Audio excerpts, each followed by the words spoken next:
Welcome to this hybrid meeting of the Statutory Licensing Subcommittee on Monday, the 20th of July 2026. I'm Councillor Anthony John Richards. I'll be chairing today's meeting. What we're going to do is we're just waiting for the applicant. So we're going to defer this meeting for approximately 10 minutes. And then we will return in 10 minutes. Diolch yn fawr. Thank you. Okay, thank you.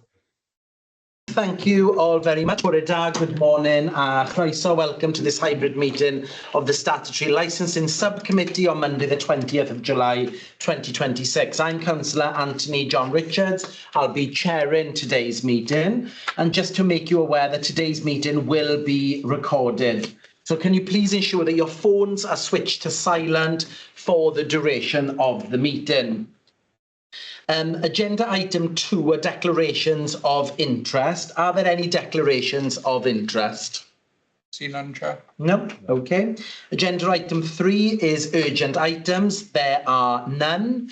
And then before I go into agenda item 4, which is the application for the new premises licence, we'll just do some introductions in the room. So as I said, I'm the Councillor Anthony John Richards. I'm the chair of the committee and will be one of the members making the decision today. Councillor Bob Woolford, I'm vice chair of the committee. And I'm Councillor Suzanne Patterson, a member of the subcommittee. Morning all, I'm Neil Chappell. I'm the Legal Regulatory Manager for the Council. I have responsibility for the licensing team. Good morning everybody. My name is Gavin White. I'm a solicitor and I'm the legal clerk to the subcommittee. I'm Ryan Morgan and I'm the owner of Steel Town Coffee. I'm Maria Kampner. I live in 1 Talbot Road, Markham. I'm Jeffrey Owen. I live in 1 Talbot Road, Markham. Morning, I'm Stephen McLean. I live in 2 Maxwell Road, which is the property that shares the boundary wall the rear of Steel Coffee. Good morning, I'm Matthew Checker, Democratic Services Officer. Great. And then obviously we can see that we've got Mr. and Mrs. Davis online as well. So agenda item 4 is the application for a new premises licence. Agenda item 4 is on pages 3 to 42 of the circulated report pack and is here for decision. So Mr. Chappell, could you please introduce the report? Yeah, diolch gadeirydd, bore da pawb. Thanks, Chair. Good morning all. Agenda item 4 relates to an application for a new premises licence. It's in respect of Steel Town Coffee, located at 290 Markham Road in Talbot. The application, members, has been submitted by Steel Town Coffee Limited, and they're represented today by Sir Ryan. Can I just bring members' attention just briefly to the report, page 3. You'll note wards affected. It says Markham. That's an error. That should be Markham and Talbot, of course. Members, you'll note that this application, the original application, saw commission for the following. The sale of alcohol between 11 AM and 10 PM, that's Monday to Sunday. Recorded music between 9 AM and 9 PM, Monday to Sunday. And live music between 5 PM and 9 PM on Fridays and Saturdays only. Members, you will be aware that when an application for a new premises licence is submitted, there is a consultation period and the responsible authorities are able to submit relevant representations along with other persons, usually residents living in the vicinity of the area. South Wales Police and the Council's Senior Legal Regulatory Officer, who acts as the licensing officer for the local authority, requested a reduction in the hours. And they wanted additional conditions to be attached to the licence. The applicant has agreed to a reduction in hours, and as a result, members will note from the report that the hours for the sale of alcohol has been reduced, and it'll now be between 11 AM and 9:30 PM, Monday to Sunday, rather than 10 PM finish. Recorded music and live music, which is applied for, remain the same. Members, you will have noted that the applicant in this application has requested permission to have live and recorded music at the premises. And I think it's important at this point just to remind members of the various exemptions now exist within the Licensing Act 2003. Any premises that has a premises licence authorising the sale of alcohol for consumption on the premises benefits from an automatic entitlement to provide live and recorded music at the premises. That's without any other formal permission from the council. So long as the music takes place between the hours of 8 AM and 11 PM and the audience does not exceed 500 people. In addition, where a premises does not have a premises license, so an unlicensed premises, they also have a similar exemption, and it applies to workplaces. This is, again, is an automatic entitlement, but it applies to live music only. It's the same hours, 8 AM to 11 PM, and for less than 500 people. I think it's important that you know that in preparation for our discussions today. As a result of these exemptions, any conditions that you attach to any approved licence which restrict or prohibit music, they would be unenforceable should they be attached to the licence. Members will note that representations from South Wales Police and the Council's legal regulatory officer, which set out the reduction in the hours and the additional conditions, are attached at Appendixes 1 and 2 of the report. I understand that everybody's now had an opportunity to read through those submissions. Members will also note that there have been 5 further representations in respect of this application. These have been submitted by other persons, which is the term in the Licensing Act, for anyone other than a responsible authority who makes a representation. These representations are from persons living in the vicinity of the premises, a number of which are present here today and will shortly be given an opportunity to address committee. The details of these representations, members, are attached at Appendices 3 to 7. And you'll also note at Appendix 8, there's additional information which has been provided by the applicant. Members, can I remind you that to be considered relevant, a representation must relate to one of the 4 licensing objectives. These are, I remind you, the prevention of crime and disorder, the prevention of public nuisance, public safety, protection of children from harm. Any representations that do not relate to one of those 4 licensing objectives must be disregarded. For the benefit of the other persons present at today's hearing, in accordance with the Council's procedure, you will each be given an opportunity to address the committee and to ask questions.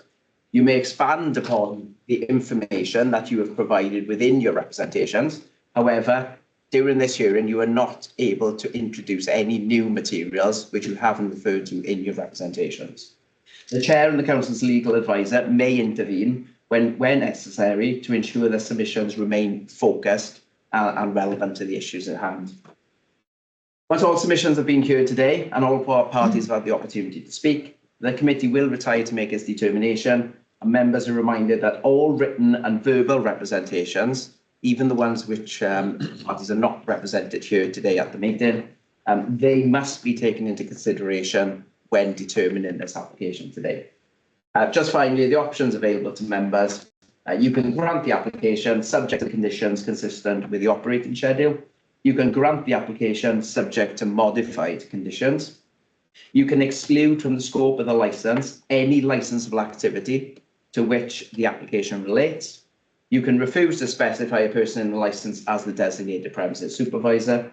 Ultimately, you can reject the application. The recommendation today, Chair, is that that decision is determined after considering and hearing all written and oral representations. Thank you, Chair. Great, diolch yn fawr, Mr Chapel, thank you very much. Members, do we have any questions for Mr Chapel in relation to the report only? Councillor Paterson, Thank you, please. Chair. Mr Chapel, notwithstanding the applicant's legal rights to have what you've just said, it's the music and yeah. In this case, the applicant has agreed to a different schedule of opening and licensing.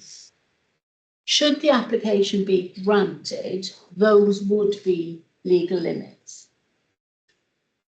Yes. Yes. So, legally, yeah, the premises it has to operate within its opening hours. Yes, of course. Okay. Yeah. So, whilst if you granted the application as requested, was amended, yeah, the live music hours that's been requested will not apply. Right. Okay, and any conditions that you attach to the licence will not apply. In theory, the application could have come in with just a request for License. alcohol. Yeah, there was no reason to apply for live and recorded music because there's been amendments to the Licence Act as part of the Live Music Act. So whilst the terminal hour of the premises will still apply, the hours relating to the live and recorded music, they're irrelevant effectively for these purposes, as long as it's under 500 people, which I'm sure you won't get in the premises anymore. So just to be clear, the license to sell alcohol limits will in effect be low. Yes, Because effectively. you can't have the live music if the Yeah, premises isn't open. The closing hours effectively will be, the opening hours Fine, of the premises that's fine. will dictate the live and recorded music I just wanted to times. get that clear, thank you. Great, thank you very much. Also, before we move on as well, we did start the meeting a little later, and Mr. Chappell did mention this in his submission. In his introduction to the report. I just wanted to double check, because this is a public meeting. Everybody has had time to look through the documentation. I know we confirmed off before the recording started, but I just wanted to double check again for the purposes of the recording. Yep. Okay, great. Sorry, I ask 2 questions for Mr. Chappell? Of course, yep. Thank you very much. Mr. Chappell, first of all, can you just confirm when the application was submitted, please? Bear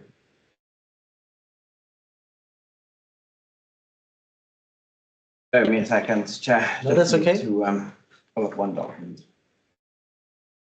I know the date in my head, that's what I guarantee is correct. Yeah.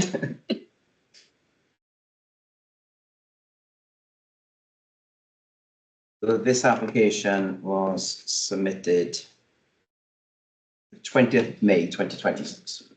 Thank you very much, Mr. Chappell. The second question is, did Environmental Health respond to the consultation?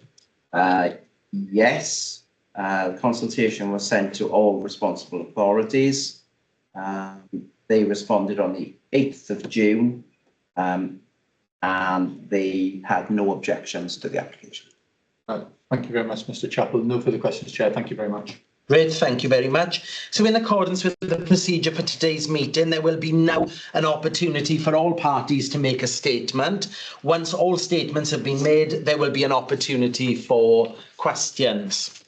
So we're going to start with a statement from the applicant, please. Do I just do the speech? Yes, please. Also, I'm not sure, I'm not very good at this kind of thing, but I have got a proposal, I don't know if everyone's had it, of...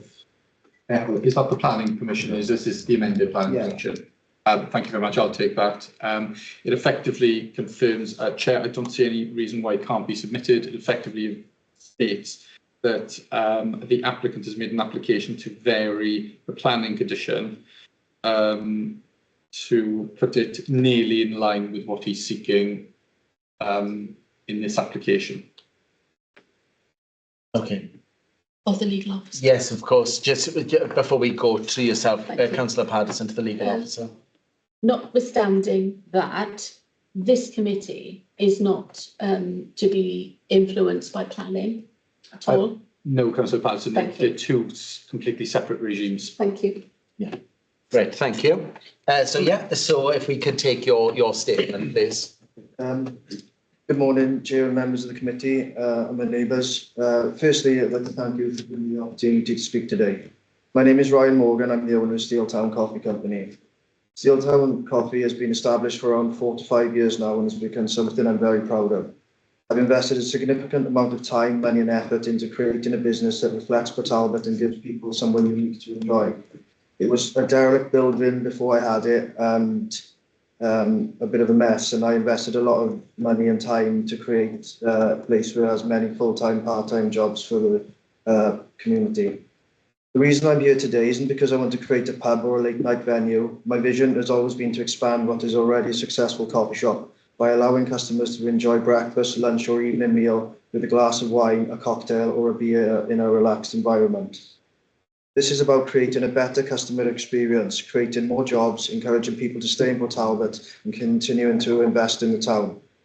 Throughout this process, I have listened carefully to the concerns raised by the residents and responsible authorities where reasonable concerns have been identified, and I have tried to address them.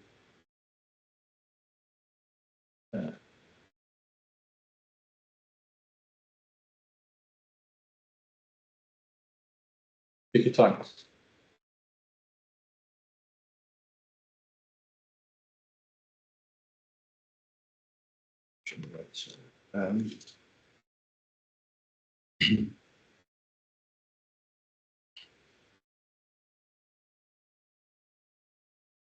I've worked positively with South Wales Police licence officers and environmental health throughout this process, and I will continue to do so if the licence is granted.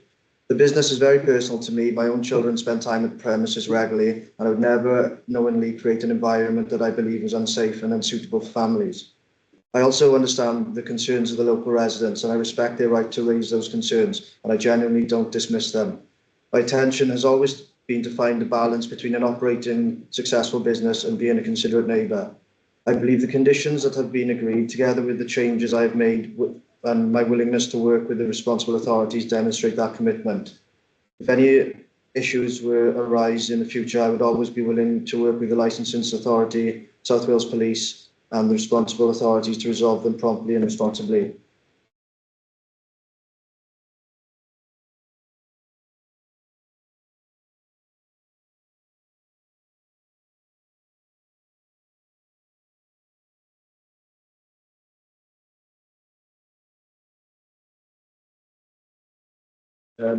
One thing I'd like to acknowledge openly is that when I first completed this project, I genuinely believed that obtaining planning permission meant I could complete the development. Looking back, it was a misunderstanding on my part. As soon as I became aware of the additional licences and permissions were required, I did not allow the garden to operate in the way I required those permissions. From that point onwards, I've worked to do everything properly in partnership with the relevant authorities. I'd also like to clarify a few points that have been raised during this process. There is no stage within the garden that was brought up in one of the letters. There's no stage or any type of entertainment facilities in the garden at all. The side access referred to in some of the representations is not for entrance for customers. It is exit purely for the neighbour. It exists purely for the neighbouring properties to gain access for maintenance or building works when required, due to my mother owns the building next door, so we use the side entrance for access as we couldn't get things through the front door, such as equipment and obviously building works which were being made. The cabanas have also been discussed. Removing them has never been something proposed because they were always part of the original design and represented a substantial investment. When designing and installing the cabanas, I also took the steps to minimise any impact on the neighbours' properties. I invested additional money in soundproofing the cabanas, despite this not being a requirement, but because I would like to reduce noise wherever possible. I spoke directly with my neighbour during the planning of the project, and following those discussions, I ensured sufficient space was left alongside the boundary so they could continue to access their property for maintenance or building works if required. Those decisions were made because I wanted the development to work alongside my neighbours, not at their expense, and to show that I was willing to listen and make reasonable accommodations where possible. I also appreciate that some of the wording and images on social media may have created the wrong impression. References to creating a garden terrace were intended to describe the appearance, atmosphere and design of the space, not to suggest it would operate like a traditional beer garden or an outdoor drinking venue. Once I realised those posts could be interpreted differently, I removed them. The reality is the garden was designed to be an attractive outdoor seating area for customers to enjoy coffee, breakfast, lunch or an evening meal. It's not intended to become a nightclub or party venue or somewhere centred around drinking. I know that there has also been concerns about music. To clarify, there are no speakers installed in the cabanas. Any background music would be kept at a low level simply to create atmosphere and soften the normal conversation rather than become the focus itself. Another condition requested by South Wales Police was the installation of CCTV covering the outside areas. I was more than happy to agree because I believe it demonstrates how I intend to operate the premises responsibly, safely and in partnership with the authorities. I'd also like to clarify about the hours applied for. The application seeks hours that prove flexibility for the future, but my intention is to introduce alcohol sales gradually. Initially, I expect the focus to be mainly around the weekends. If successful, perhaps to extend Thursday to Sunday over time. My aim is to grow responsibly rather than operate at the maximum hours from day one.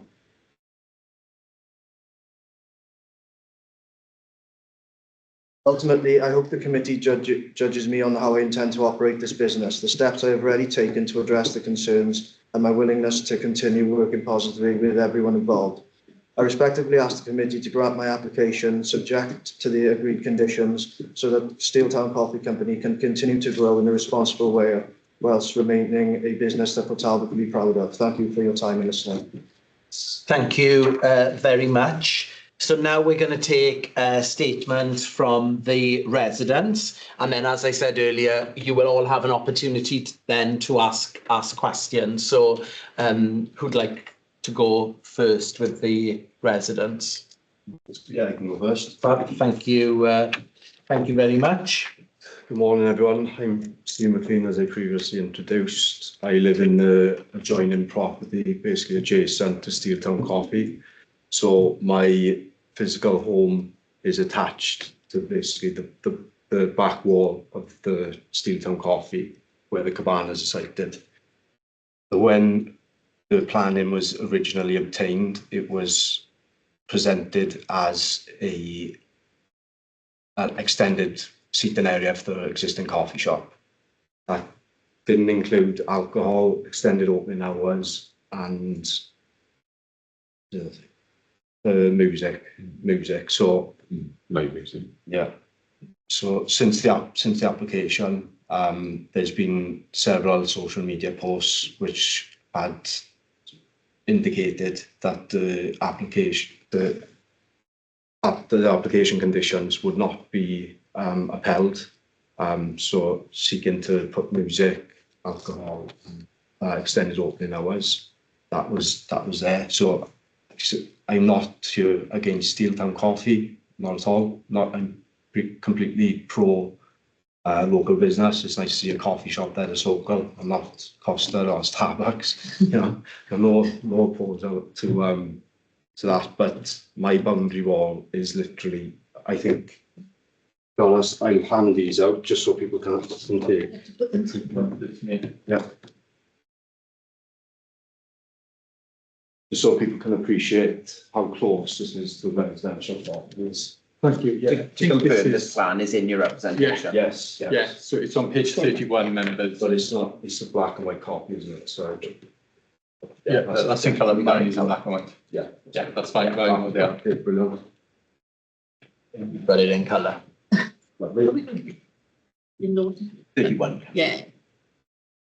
So if we reference that diagram, the green obviously represents my home, and the location of the cabanas are shown in the smaller red squares.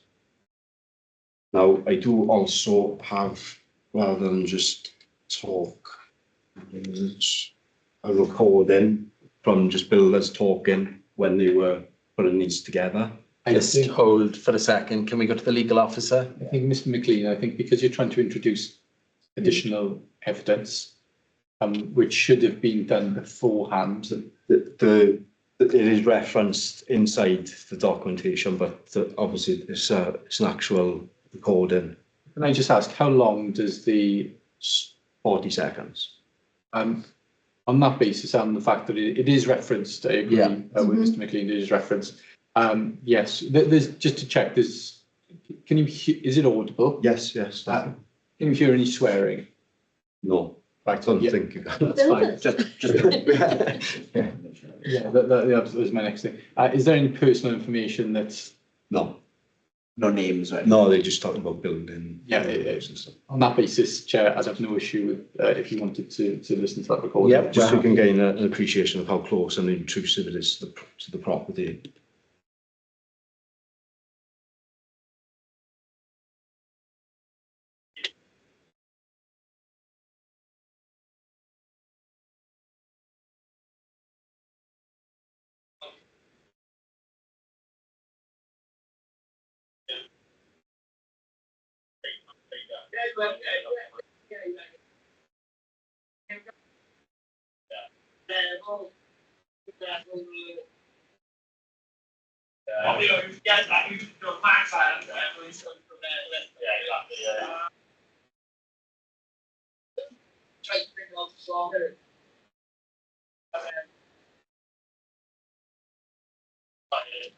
So that's inside my living room in the house.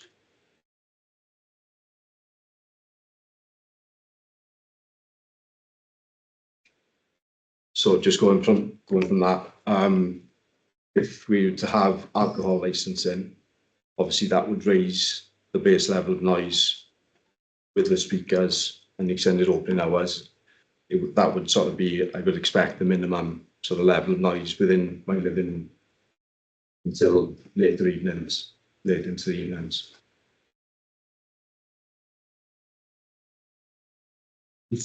That it from you? Have you got anything else to? No, that's it. No. Okay. Thank you. Thank you very much, Mr. McLean. Who'd like to go next? Wrong,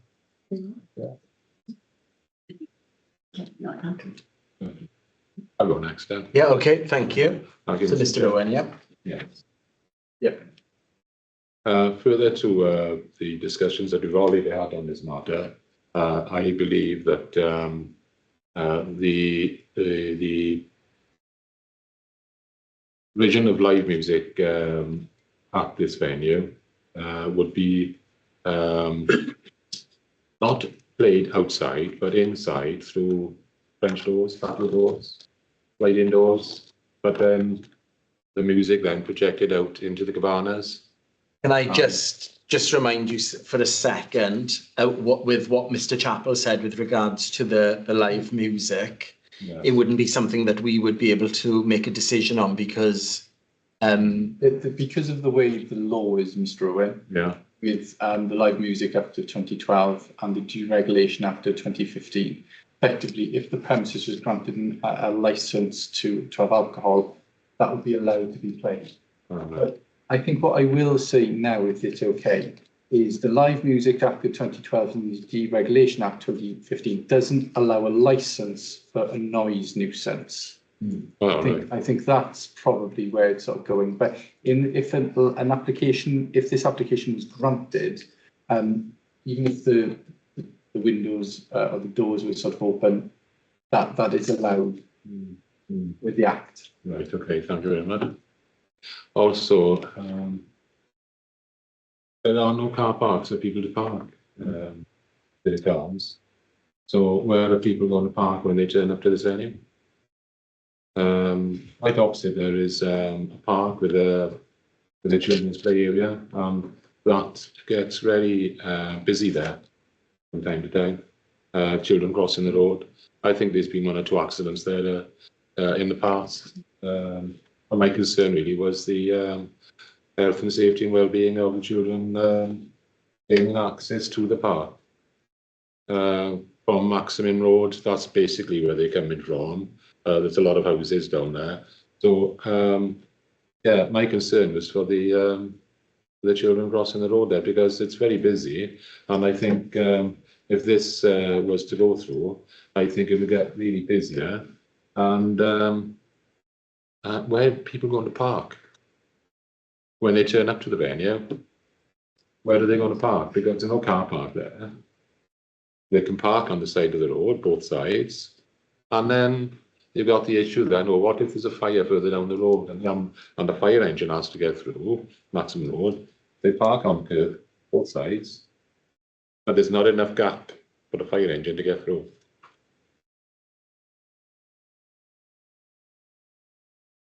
That's it, thank you. That's it. Okay, thank you. Chairman. No, you're welcome. Okay, who'd like to go next?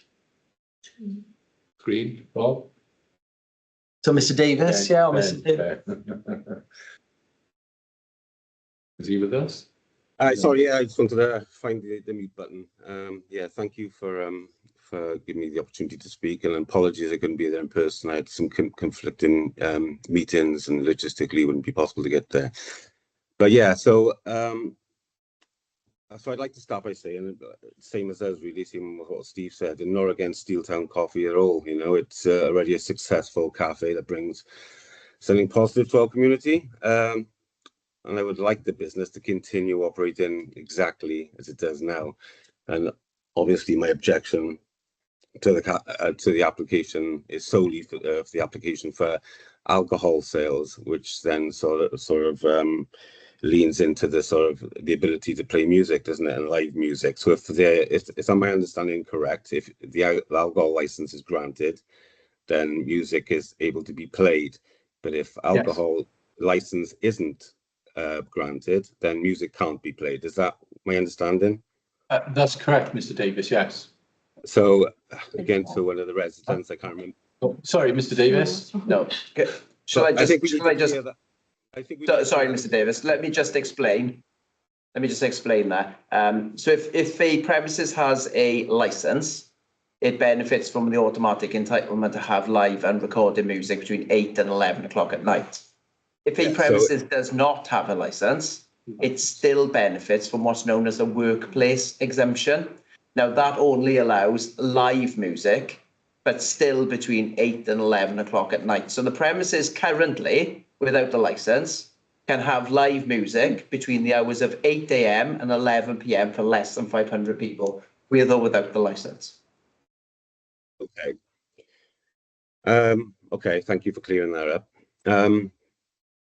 So just go back to my statement, really. It's already a successful cafe, like I said, that adds something positive to our community. And I would just like it to keep running the way it is. And like Steve and a few others have mentioned, I support local businesses. It's nice to have, you could say, a family business, really. But obviously my objection is to the application of alcohol sales, extended opening times and live music, which we've cleared up now.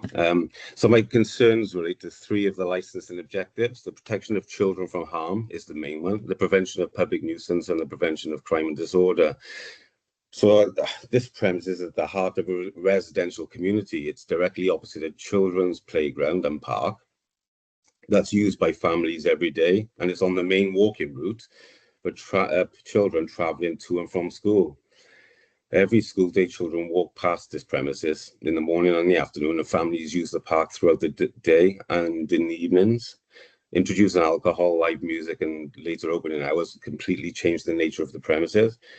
It wouldn't simply be a daytime cafe anymore. It would become a venue where alcohol is a main feature, I suppose, because it attracts a lot of different clientele.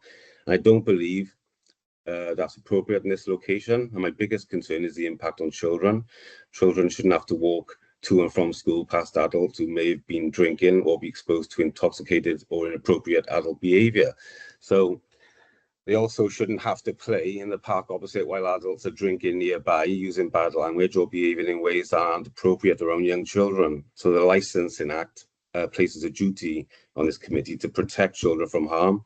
And I don't believe this application demonstrates how that will effectively be achieved in such a child-focused location. I have serious concerns about the outdoor area that's being prepared for customers. The application includes outdoor drinking together with live and recorded music, which again, we've spoken about now. I believe this has the potential to create unacceptable levels of noise for people who live closest to the premises.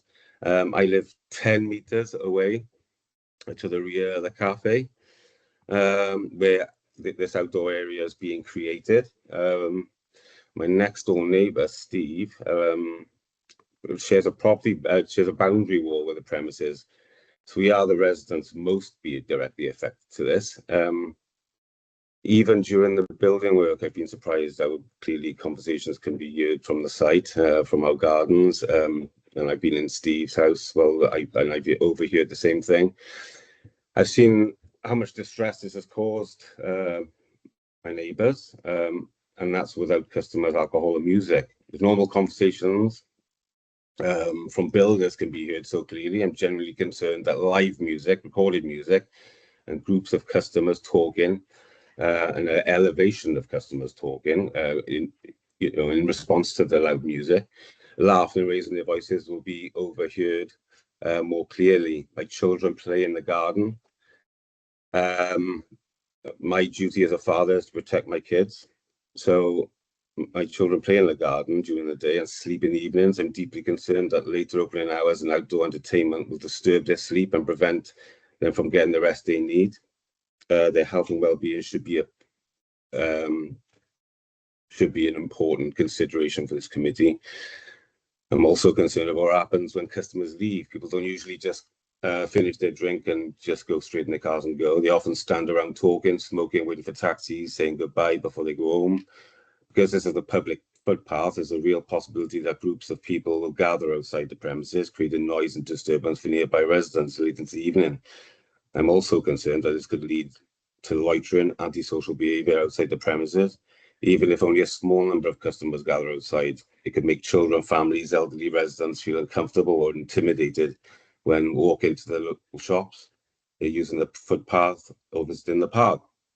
This is a community space that's currently centred around families, not evening alcohol consumption.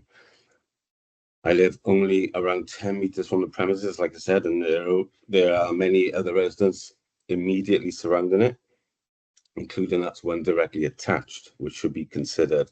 For those of us living closest, this wouldn't be an occasional inconvenience.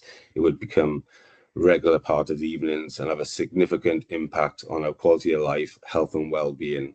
I'm not suggesting the applicant intends to create these problems, because I know that's not his intention, but however, the committee must decide whether that application promotes licensing objectives before a license is granted, not after problems arise. In my view, the risks to children, the likely impact on nearby residents, and potential for public nuisance haven't been adequately addressed by any thing in the statement.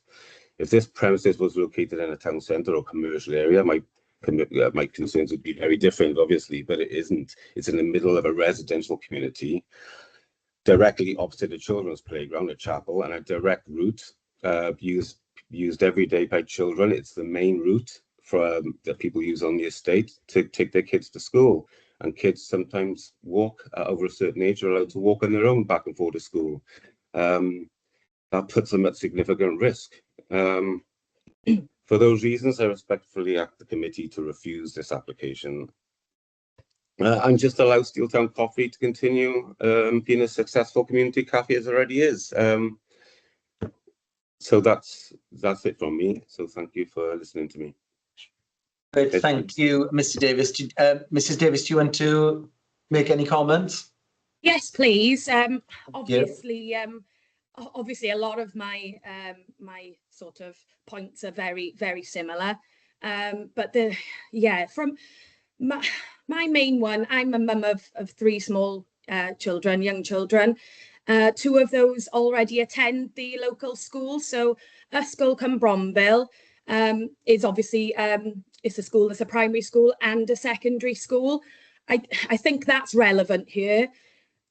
Just going sort of back off what my husband said. It's a school, it's a very popular school route outside the CAF. Hundreds of children use that route back and forth to school, morning and obviously evening. And obviously most of the time, they're not even necessarily with adults when they're going about their school route. From as young as 9, Ysgol Cwmbrombil allow children, with the consent of their parents, to make their way to and from school on their own. So for me as a mother, that's a massive concern, because my daughter is one of those children at the moment who I have weighed up the risks, and I've allowed her to do that route on her own. The change of the business, the nature of the business, that's massive alarm bells for me. And I think, excuse me, and I think I'm really pleading with the committee to think about the children, not just my own. There's a lot of children living here. I've seen them walking back and forth, and I'm concerned as to what they're going to be exposed to. You know, at home as parents, we make decisions all the time on what to allow our children to be exposed to, whether that's what they're watching on TV, for instance, and that's in my control. I'm worried that this would not be in my control. So conversations that are being had, in that outdoor area can be heard by my 3-year-old and my 9-year-old while they're playing in the garden. I can't control what's coming out of people's mouths, especially under the influence of alcohol. And, you know, at the moment, we have absolutely no concerns. We live a really lovely, peaceful life. It's a fabulous community. I've lived here 4 or 5 years now, and it really feels like home to us. So just repeating what others have said, it's not about not wanting to be supportive. I think we benefit a lot from those businesses there, and how well they are currently being run. It's just a very big concern for me, the change of the nature of the business. And once you introduce alcohol, that makes a massive, massive difference. Going back again to the school route, there is no frontage on that shop. That front door opens directly onto the pavement. So where are my children supposed to walk if there are people congregating? I'm concerned that that could mean that they end up walking into the road. There's people with prams, there's people with wheelchairs that need access. You know, it's a busy little area as it is. So if you're adding more people to that is a public safety issue for me. Then is the parking, which we do already have some existing issues there because it is busy, but we're going to have extra issues. Again, there's no current zebra crossing or anything like that, so the children are crossing there, you know, and making those decisions on how to cross given the traffic and everything that's going on. So the park, again, very busy. So even after school time into the evening, especially in the summer months now, that park is being used.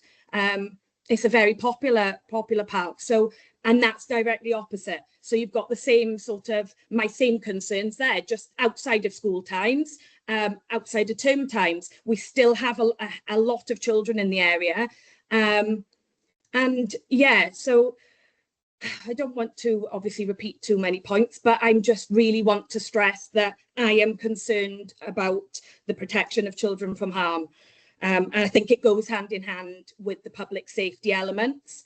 And obviously the public nuisance, I guess, talking about sort of the garden and disturbing our current sort of peaceful life, if you like, that I don't think is wrong to say that I feel that should be protected as well for myself and my neighbours. I'm not sure. I have looked into this, so correct me if I'm wrong. I believe that as a committee, you can't take into consideration any covenant on a deed. But whilst I accept that might not be something you can take into consideration when you make your decision, I do want to make that point that if there's an existing covenant that suggests on the deeds that a property is not to be licensed premises, that that sort of backs our point of how we are living at the moment in quite a peaceful environment, and that would change it massively. And historically, that's never been the case. Again, correct me if I'm wrong, but my understanding is once there's been businesses there a long time, none have been licensed. So why change that now?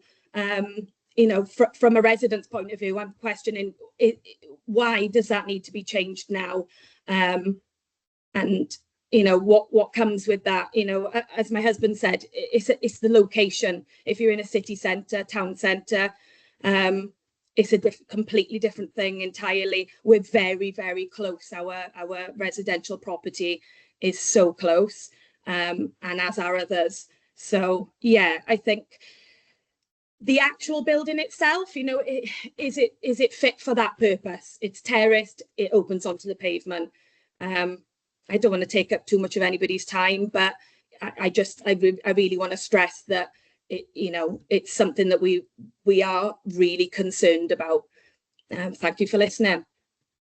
Thank you, Mrs. David. There will be an opportunity to ask questions. So I know there was a question in there, and we'll, at the appropriate time, we'll make sure that question is asked, and our legal officer or our regulatory officer will come in at that point. But thank you. Mrs. Kavanagh, would you like to make any submissions? Well, everybody's chair, sorry. Everyone's covered everything that I am thinking myself. My concern is if they're having live bands, how are they going to access the building? Okay, so that would be a question that we could ask at the, because there'll be an Right, opportunity. okay, So, right, so this okay is an opportunity for you to make a statement. Right, Yeah. okay then. Right, as I say, everyone's covered everything. I feel exactly the same as everyone. I might not live in Martin Road. I live in Talbot Road, but my premises is again It's the other side of the street. 20 metres. 20 yards away. Yeah. 20 metres away, maybe. Yeah, it's still right. It's still in Vigo. Yeah. We don't live far away, and even when the builders are there, it was a lot of noise, wasn't it? Yeah. Yes, we could hear it, and our bedrooms are at the back. Yeah, so that if I got my windows open, I can hear everything. And as I say, everything's been covered. Yes, I got to say as well, I had pneumonia last week. Oh, bless. So I was determined. I was determined to come Determined to come to this Yeah. meeting. No, thank you. Thank you for coming. I hope you have a speedy recovery as well. I'm on the mend. Well done. Good. God's antibiotics. Great. So now that we've heard statements from all parties, we will now move on to questions. Each party will have an opportunity to ask questions of any other party. And I'll start with the Legal Regulatory Officer, Mr. Chappell, please. Yeah, thank you, Chair. I've got a few questions for everyone, if I can. Chair, if it's okay, once I've asked these, I might want to come back in later to members have an opportunity to speak. Yeah. Just starting with you then, Mr. Morgan. Few questions first. Just thinking about recycling bottles and things that are going to be coming out of the premises. Where do you plan? Where is your recycling facilities, and where would you be emptying bottles and things like that? I'd be honest, I haven't thought that far ahead, but I would just use different bins for I'd extend the amount of bins that I have to cater for it. What about timings? Because obviously it'd be quite disruptive if you've got emptying bottles at the end of the night. During work hours, well, it'd be about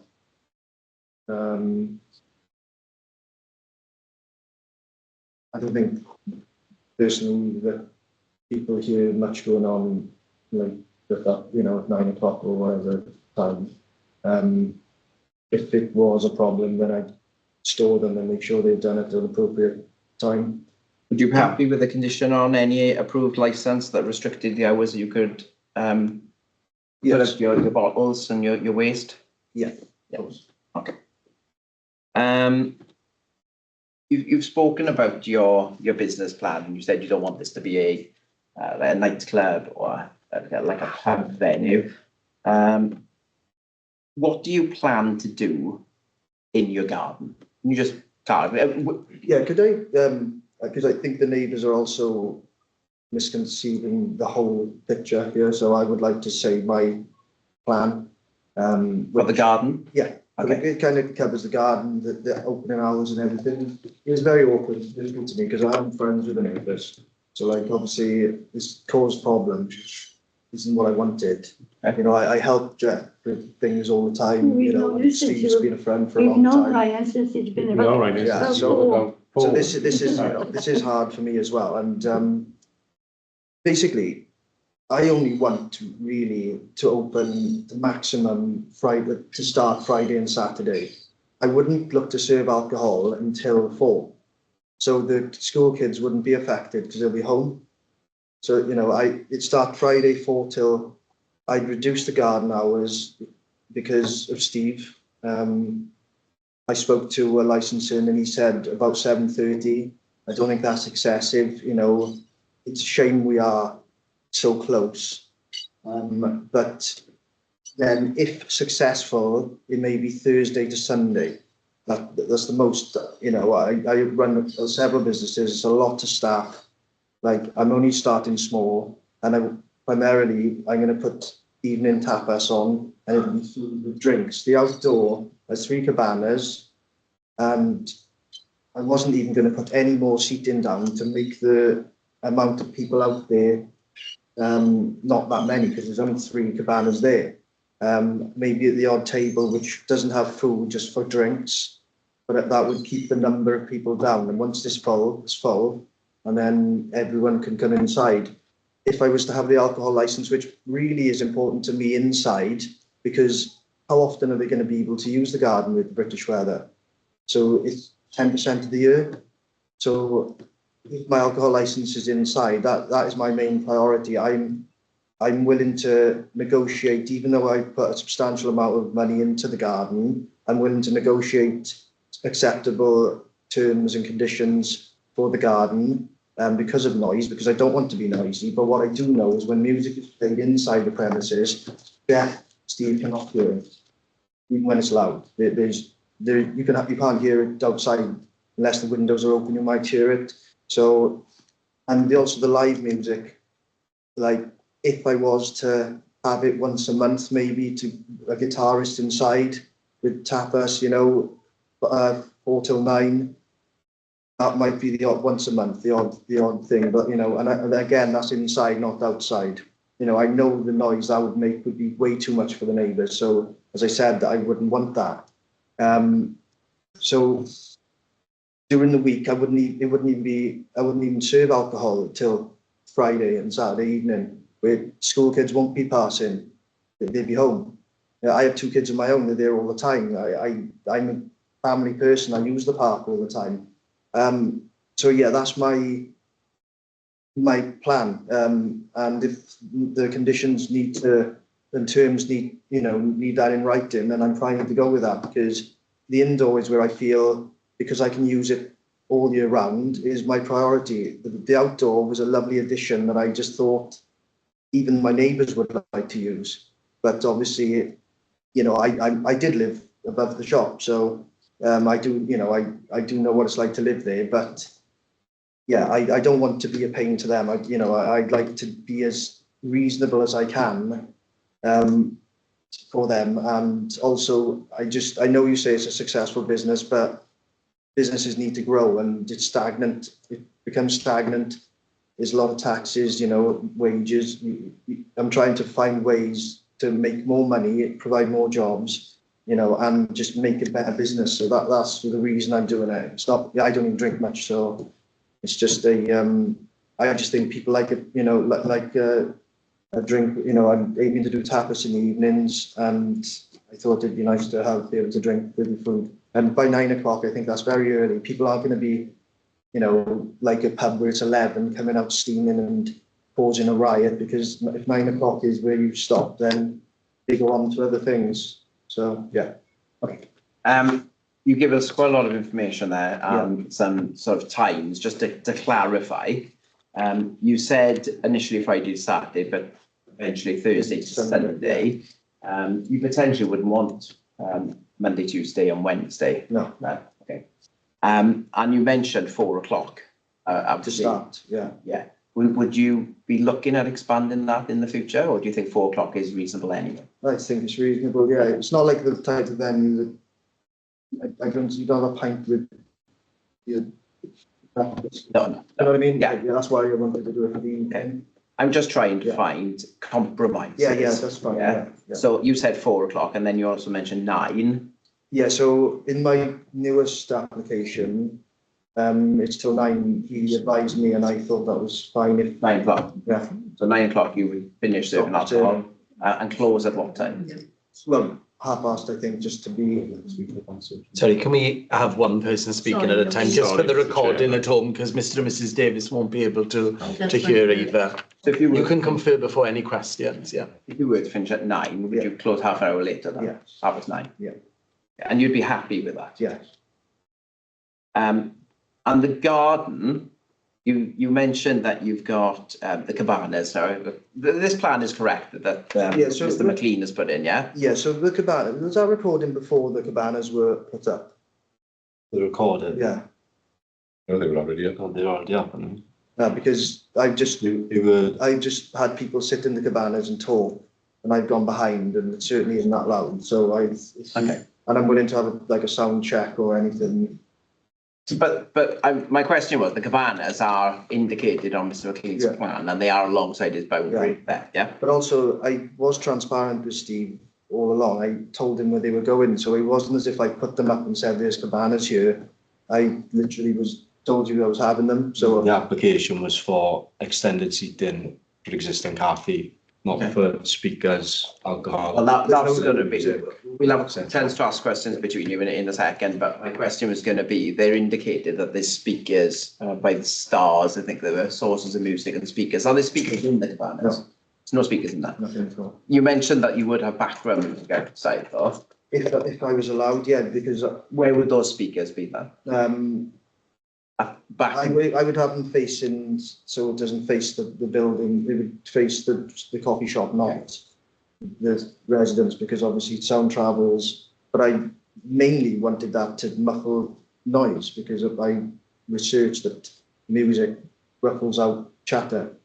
So how loud are we talking about music? We're not talking about. I'm talking about just enough to just be not awkward. so you can silence. talk comfortably. Yeah, that's why I wouldn't want anyone not to be able to talk, because they're going to be eating with their food. So despite the fact that legislation allows you to have live recording music in the let's call it the seating area, that's not your intention to have that type of music. No, it will only ever be background music. Yeah, background, yeah. And if it was loud, the way I would like, neighbours to tell me, and I'd turn it down, but I would be at a low level that you wouldn't be above talking noise. You're obviously in contact with the neighbours that are here. You know them. Yeah. Do they have your number, and are they able to contact you if there is a nuisance? Yes. Yeah. And you'd be happy to work with the neighbours, and if there was noise, you turn it down, etc.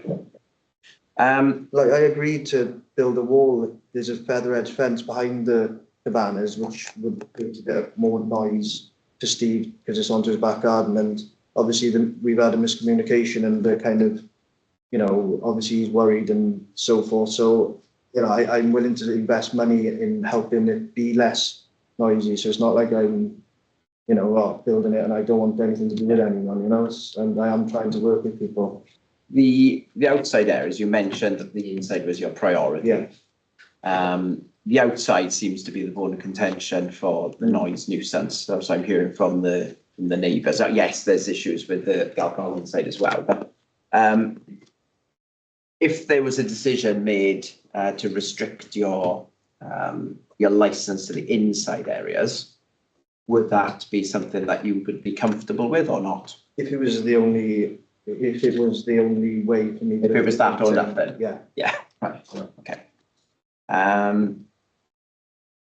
You're aware of the licensing objectives of public nuisance? Yep. Yeah.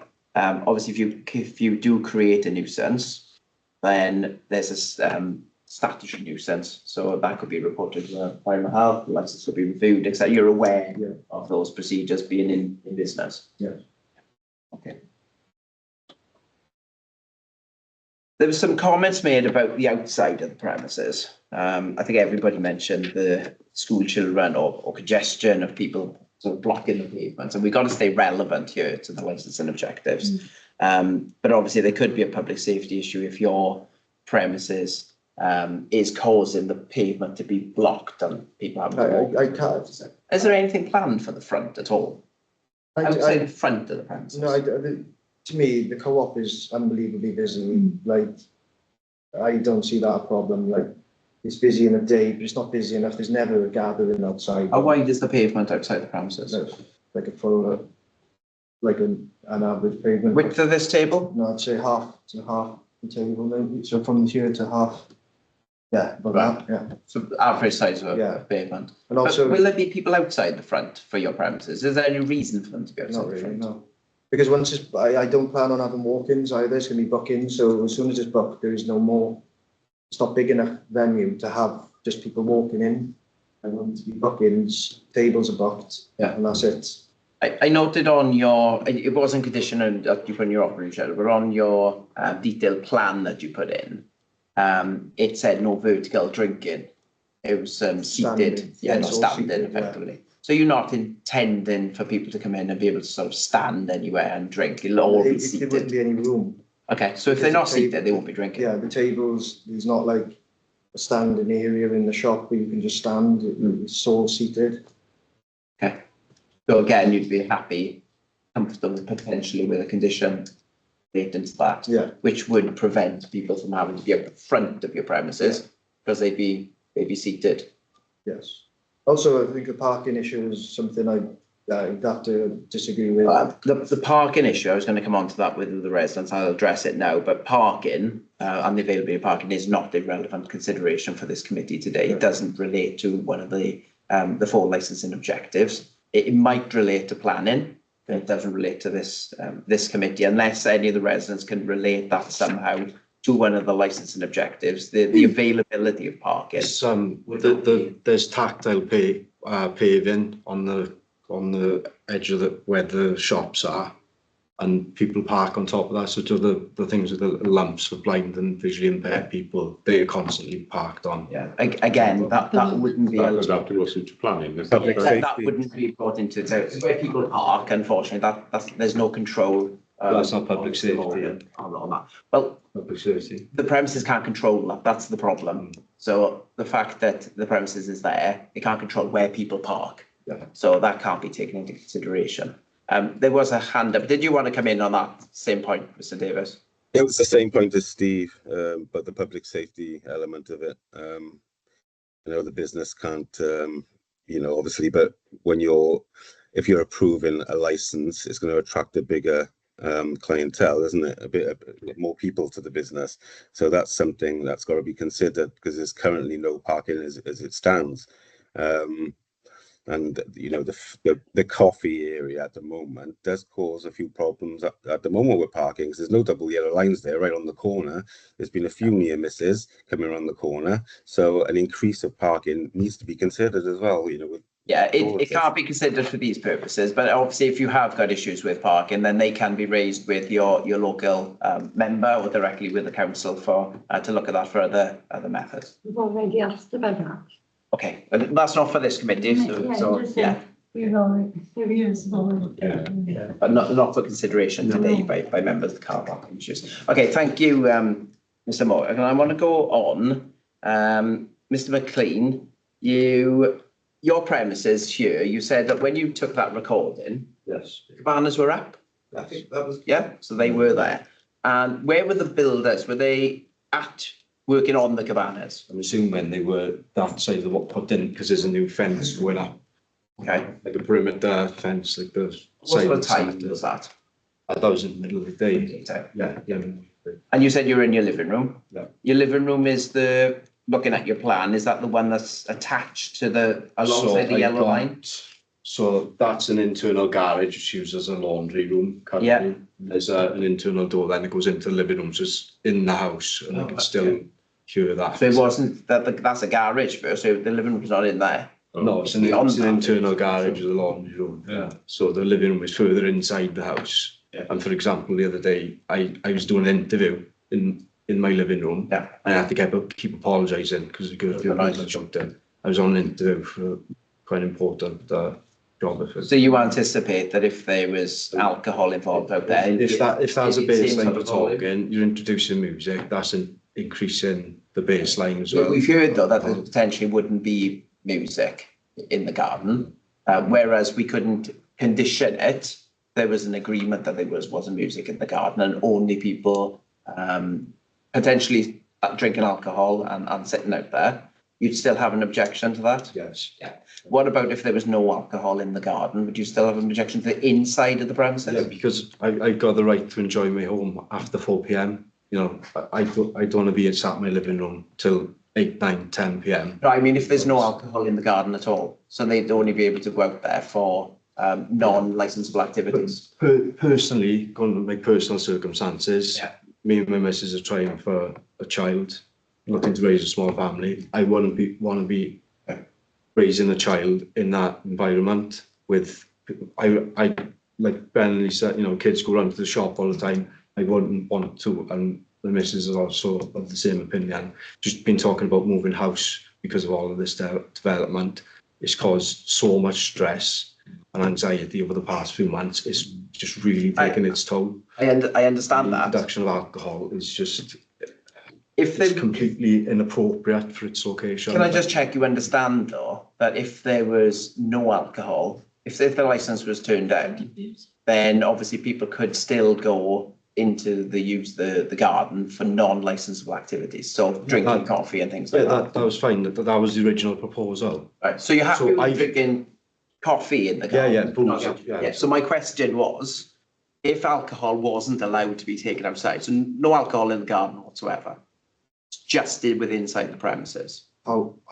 That wouldn't be controlled. It'd have to be managed constantly. But it would be a condition of licence, so it would be an offence. It would still be an issue then going round to the front of the property. It would still have all of those. I'm just, like I said, I'm trying to work with you to try and find this sort of. That's fine. And like you said before, like I've had conversations like with Ryan about noise levels of people talking in the garden. Like it's loud. I work from home some days. I'm self-employed.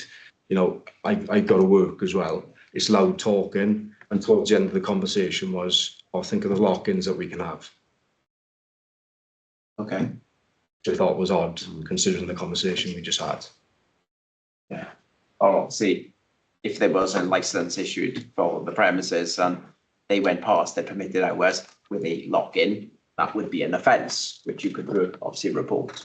So yeah, I don't want to get into that. Yeah, let's not concentrate on that. My question was simply, if there was a condition proposed by members, and I'm not saying that there is, members will come to their own decision, but if there was a condition that restricted alcohol to the inside the premises only, you'd still be objecting to the application. Okay.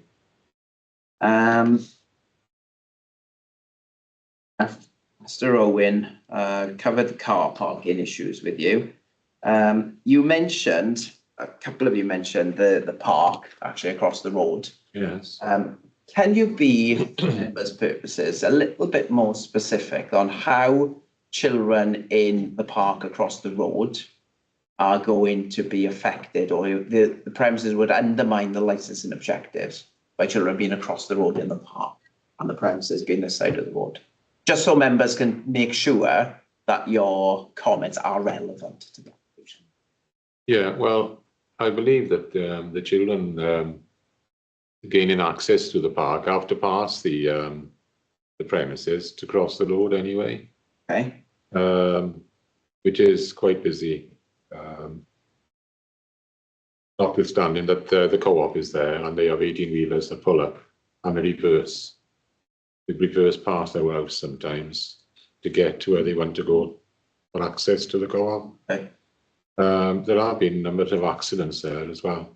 But again, how is the premises directly impacting on how busy the road is and children crossing the road? That's the point I'm trying to get to, just so members can take that into account. Yeah, well, another thing as well then is when you have a licensed premises, you're going to have people turning up from Jen, Swansea, God knows where.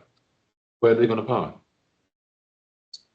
Yeah. I know it's a parking issue. Yeah, we've addressed the parking issue. Addressed that. Yeah. But what I'm saying is, right, the park is just for there, so the cars are going to be parked everywhere around that corner, but there. Also, the children sometimes can't walk on the path because they're all cars parked on it. They have to walk on the road to get to the park, not past the. But again, we're talking about traffic here, aren't we? And again, we've said that the parking is not going to be able to be considered by the members as a relevant issue. The children pass in the premises. Yeah. We've heard that there's not going to be any customers of the premises outside the front of the premises. So if there's people within the premises who are drinking, okay, they might be drinking alcohol. Yeah. Just how does the fact that there's a park opposite that affect those children that are walking past the premises? Equally as they might walk past the co-op or walk past another licensed premises in the area. If you've been in there and you've had a few drinks, I mean, they come out to there after and maybe. There's bad language. So sorts of things. Yeah, so people getting drunk on the premises effectively might be sort of congregating and coming out to the premises and interacting with the children. Exactly, yes. Okay. And smoking and vaping, you got to smoke outside? Yeah. That's true. They do have to smoke and vape. Is there any? I'll come back to you. Smoking and vaping, are they likely to be outside the front of the premises? Are they more likely to be in the rear of the premises? I have thought that there's a side bit at the back but I could make a door so they stay within a area for smoking and vaping, so then it doesn't spill into And they wouldn't be able to take alcohol out Yeah. with them, just so they, if that's a and you'd condition. be comfortable with that as well. Yeah. Okay. Back my notes. Chair. Mr. Davis, you had your hand up in relation to my last question, so I was going to ask you the same thing anyway. In relation to the park and children passing the premises, and can you add any more to what we've read here, Mr. Owen?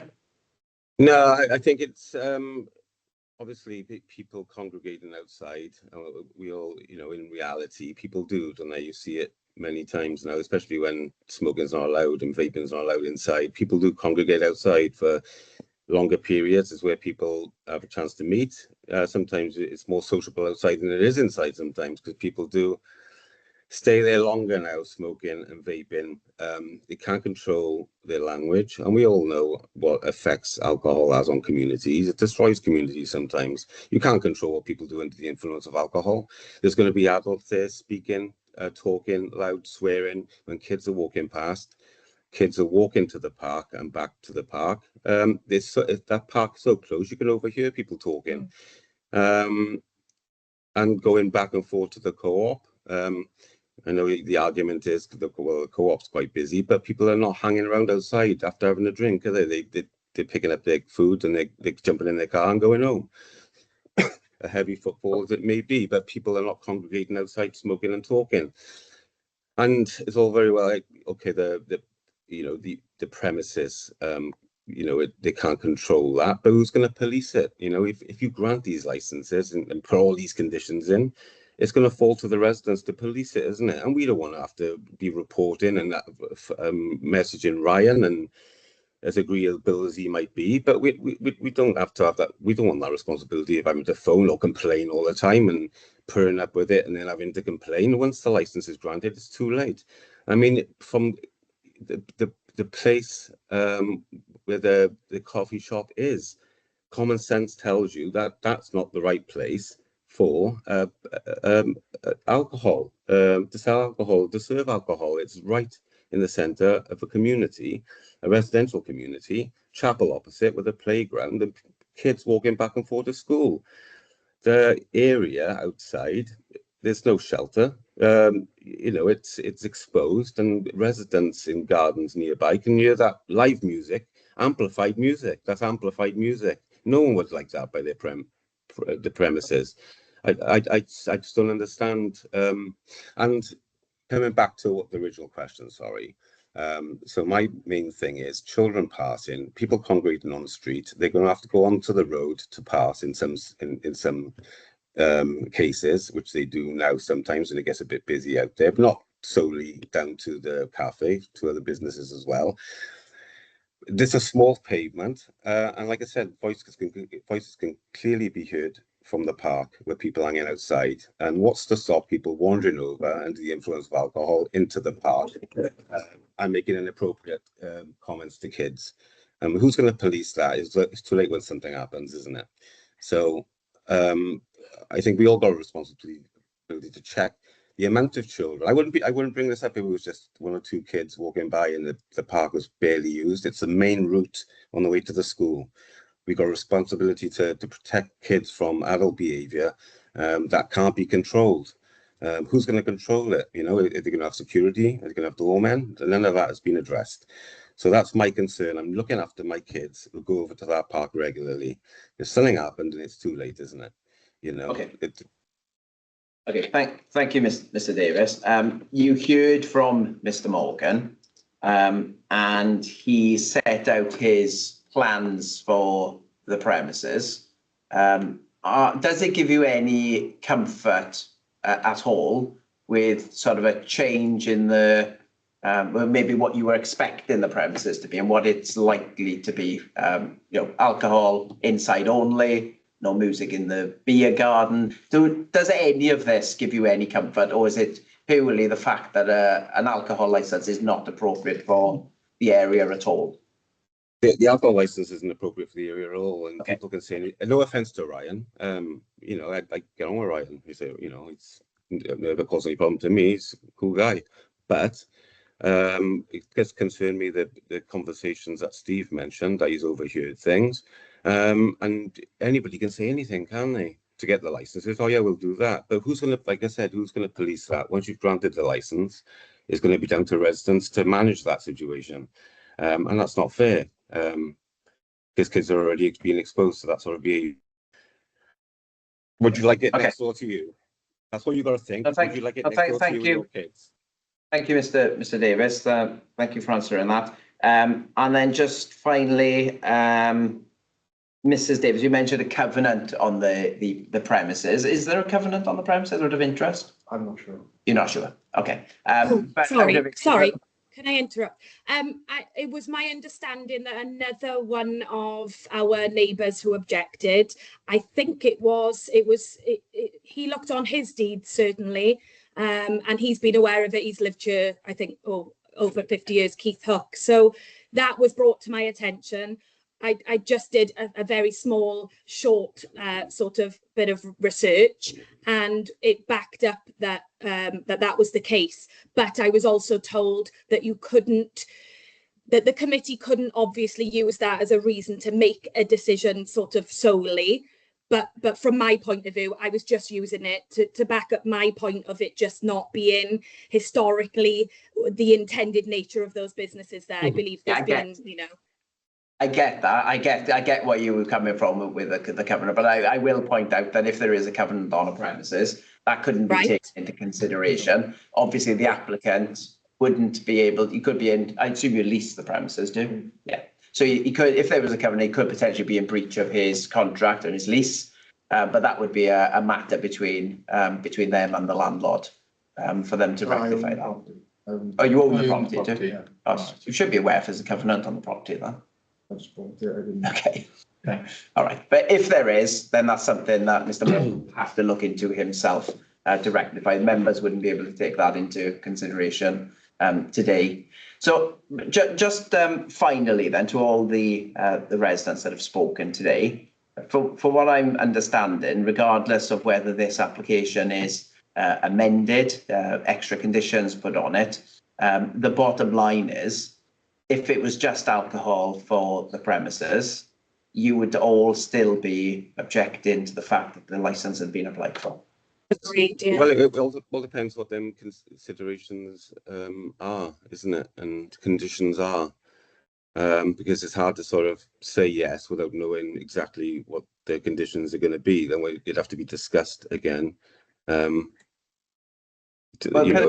could I ask you the question of what you think would be a way of the premises operating to your satisfaction and the conditions and things that you would like in place?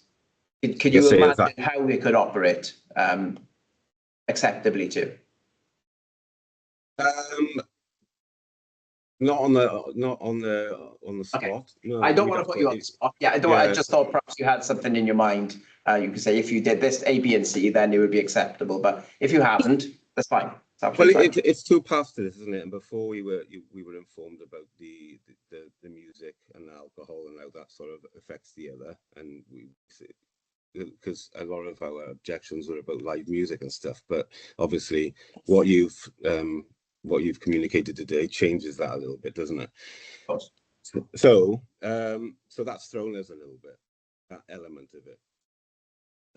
Yeah. So the alcohol thing, obviously that would have to be, we'd have to rethink this now, because this is new information to us that we're just trying to sort of process, and how that's going to look without, and how alcohol solely would affect the business. So it's I don't know, we'd have to have a little think about it, I suppose. Okay, that's fine. And just one final question, because we were touching on this, and I'll pose it as a question, but it's more for information for you. Are you aware, any of you, of the processes of the Licensing Act, which allows you to any person to review a license at any point during the term?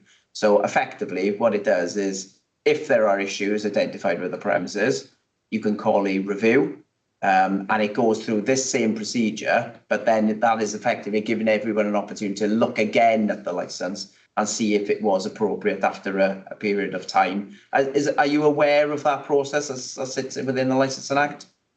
No. All of you? No, we didn't know about You didn't know this. that. Which is good, because then if there is issues, then you can amend them. Of course, And of course. I would want to govern them by whatever you say, because I don't want that to happen. Yeah. I mean, the Licensing Act has been set up that way to make it,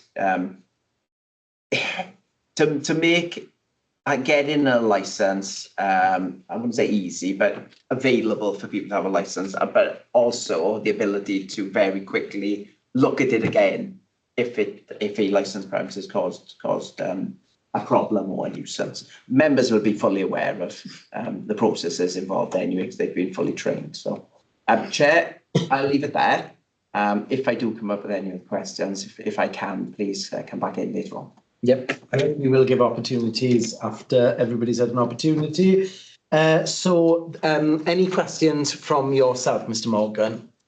I think everyone's covered their points of views. Yeah. I just hope that the way I actually want to run it would give them a bit of peace of mind. Obviously, I know they don't want it at all, but a lot of properties are by pubs down the road.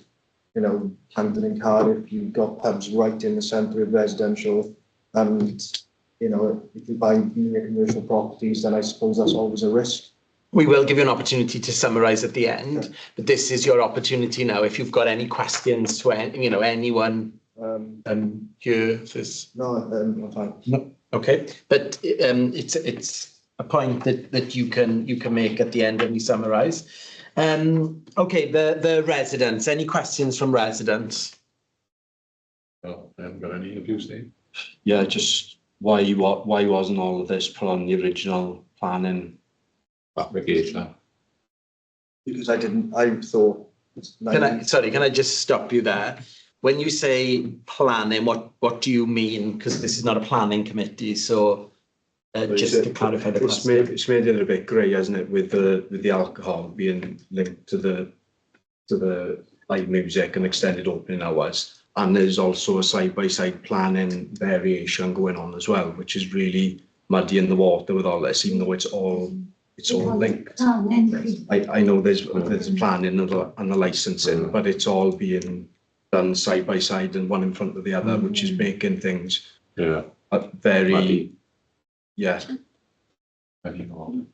Yeah, of course, Councillor Patterson, you can come in. I have actually been chair of planning and licensing at the same time, so I do know a little bit about this. A lot of what you've raised today, I would suggest you take to planning, because as you quite rightly say, the application has not been decided. They haven't come up with a recommendation yet on that ongoing planning application. What we can do today is just look at the licensing part of it. So your parking, highway safety, that you can address to the case officer in the planning. So it's not to say that it's a muddy, it's just two separate places where you can make your views felt. Okay, so today we're looking at the 4 licensing objectives. And everything you've said on that is quite pertinent to what we need to take into account. But parking and safety of parking, that would be more to do with planning. So just because you've come here, I would recommend that you take your whatever you feel about the planning application to the officers who are in the process of looking at that application, and it doesn't really affect the decision we can make today. Is that any clearer? The public nuisance and all that kind of stuff is well, considered protection of children from harm obviously is us, and protection of a public nuisance will be us. But to a certain degree, we cannot, as Neil said, we cannot make people park responsibly by any conditions on a licensed premises. That's fine. That's fine. So you can actually address both committees, basically, is what I'm saying. You don't have to just stop with us. Okay. Thanks. Thank you, Chair. Yep. Sorry, so any questions with regards to the licensing? And this is to all then, is it? Yeah, so the only question that so do you know the documentation that we've submitted so far, will that be fully reviewed by yourselves? Yes. Yeah, we've had that. So I didn't want to just reel off a load of stuff that I've already got in the documentation. Yeah, that's fine. We've had that for some time, so we've had an opportunity to look at it. There we are. Okay. Yeah. So I didn't want to just rattle off. Sorry, you've already read and already years. I want to say, is it going to cause precedence to another premises which is nearby? If a license is granted for this property, would it set a precedence for other properties along Margam Road there where we live, access to acquire a license? I'll take that, Chair. Yeah. So any premises can apply for a licence. The fact that a premises. But once precedent has been set. Let's just hear the answer and then. The fact that a premises has a licence won't impact on the other one. Each and every application must be assessed on its own individual Oh, merit. I see. Right. Yeah. Yeah. And just to put it into perspective, we've had churches and chapels apply for I understand that. licenses as well. Yes. Okay, any further questions from any residents? Mr. or Mrs. Davis, any questions from home? Apologies, my wife's had to step out to childcare issues, but no, nothing from me at this point. Thank you. No. Okay. So subcommittee members, any questions? Councillor Patterson, please. What is a cabana? Shed with three So walls. it's a covered seating area, is it? Yeah. Right, Very, okay. very expensive one, unfortunately, yeah. Right, that doesn't enter into it, but it's a covered seating area. Yeah. And the back of the area, is that fully covered in or is it just the top? Excuse me. We do have a photograph of cabana here. Would you like to see that? Yeah. The original ones were single, I had acoustic. That's what I was coming to, yeah. Double layer. Right. So on this, the back, there's a So that was wooden probably back. taken photo when it was single layer. I had acoustic. Windows are steel. Sorry. Thank you. Apologies, we've got lots of people speaking at the same time, so it just for the recording as well. Yeah, so there's. Thank you, Chair. It's what I thought, but I thought I'd better make sure. Thank you. Thank you. And my second question then to the applicant is, how many people can you seat in your premises in the inside? 30. 30. Okay. And how long, on average, do you think people take to eat their food? Hour and a half. Hour and a half, hours one.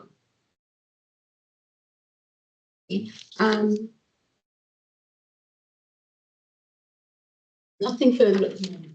Chair. I just wanted to make sure how many people could actually be in there at any one time. Great, thank you. Any further questions? Yeah. Thank you, Chair. Can I ask the residents, each one of them, have you used the premises for coffee? Yes. Yes. Mr. Jones? Ms. Davis, sorry, have you used the premises? Sorry, no, I haven't. I'm not a big coffee drinker, if I'm honest. So I've never felt the need to use it. But like I said, I'm a supporter of it. I think it's a great little business as it is. And I wish Brian all the success with it.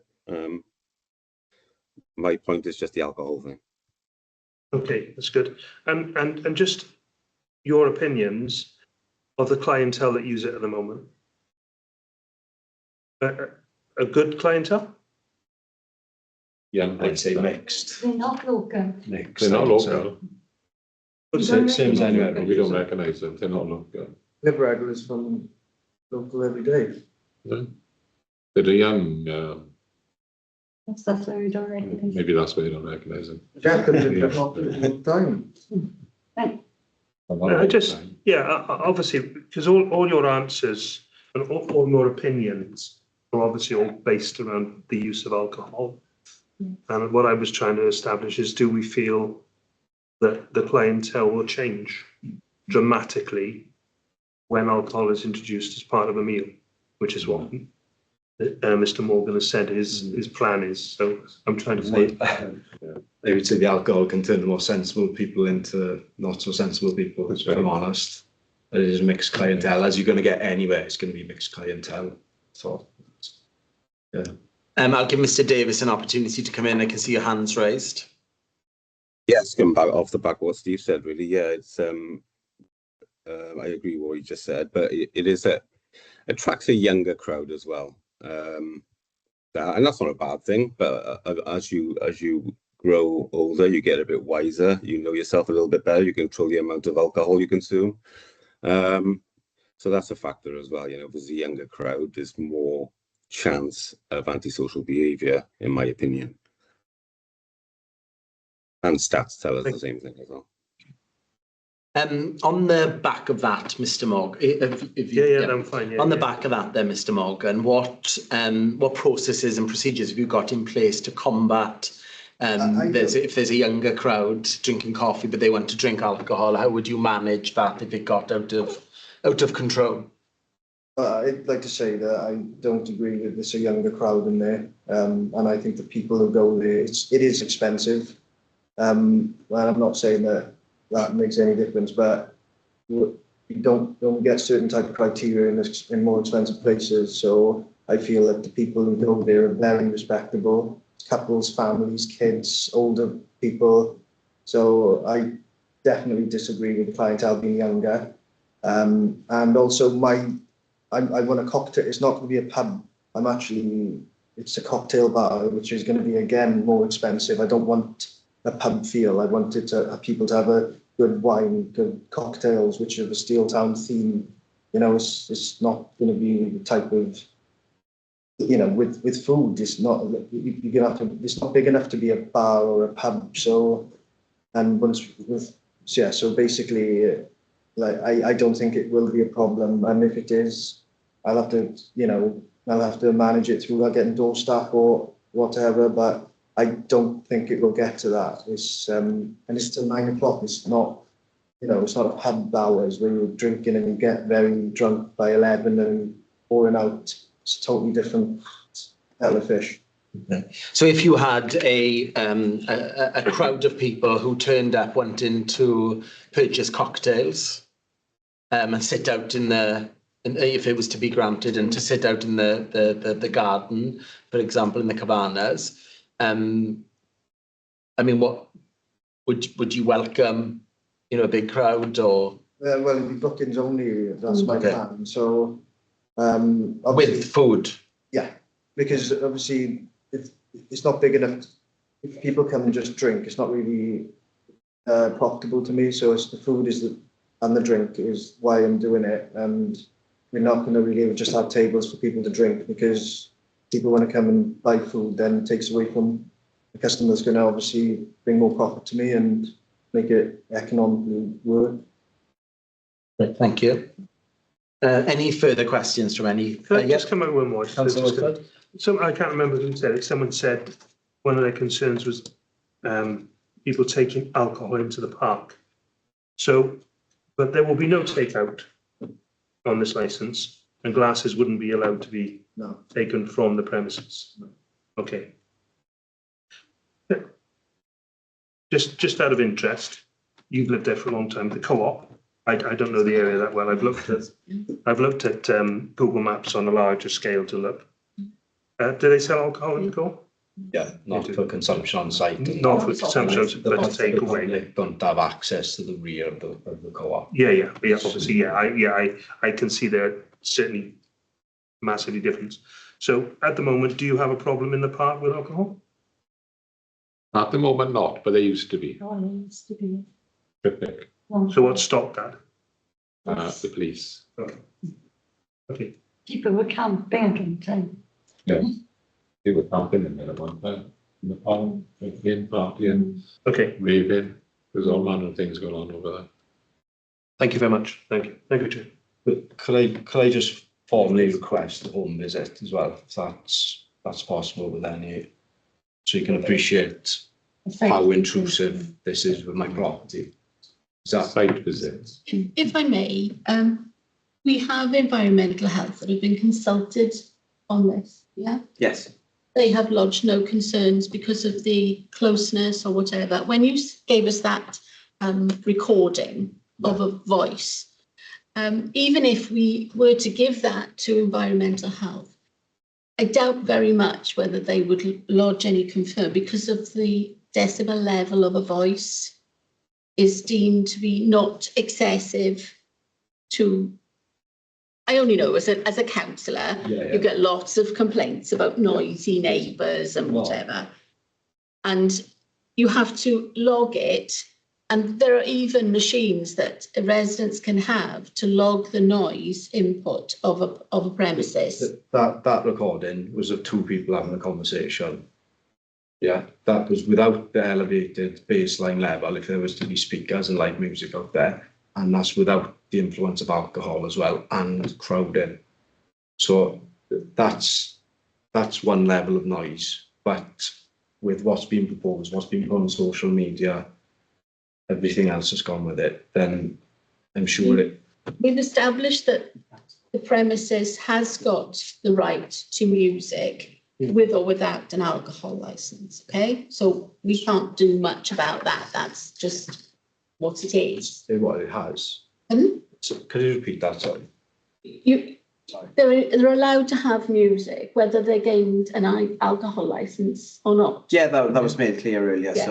So even there's without nothing the we can license, do. at this moment in time, But I thought the planning permissions that were attached with It's that says different.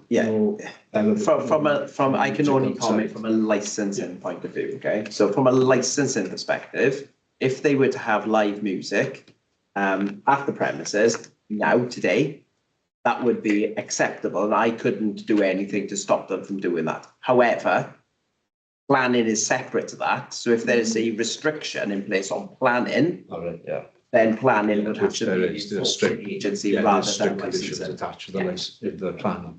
And I believe this is to be true as well, Mr. Chapel. If a licence were to be granted and it seems that the applicant is willing to compromise on a few conditions, and I'm not preempting what conditions may be attached, but if such conditions were attached, and then you say you don't want to be the police, I understand that. However, you would have to prove that the premises was a disruptive or loud or whatever you feel is the problem with it, and environmental health then would be able, because it's a licensed premises, we would be able to look at the conditions and maybe adjust them. Whereas at the moment, the gentleman has got the right to have music there until 11 o'clock. Not outside. Yeah, they can have outside. It would also count as a workplace. Yeah. The outside area would count as a workplace. It's true of not just this premises, but any workplace. It has an entitlement for live music between 8 and 11 o'clock at night. But obviously, how does residential amenity come into that? So the way that it works is you've got statutory provisions for nuisance. So if somebody does that at a workplace and causes a nuisance, then it's just reported to environmental health, and environmental health officers will deal with statutory nuisance rather than through the licensing regime. So basically, we say then you can attach a beer garden to someone's living room with live music, and it's okay. Well, it's the same as your own premises, isn't it? Yeah. If you have live music in your garden and you're causing a nuisance, the same thing that would happen now. Your neighbours would would contact environmental health. So yeah, it's a commercial property, isn't it? Not residential. Yeah, that's what the legislation now says. Unfortunately, for workplaces, it is an exemption that exists. What I need to, as a subcommittee member here, to be satisfied is that the alcohol on top, the music is already, he's allowed to do that. What difference would the alcohol licence grant? Would it make any difference to nuisance? Yes. Now, I've been and I've taken My children are all grown now. But I've taken children to a restaurant with a license all my life.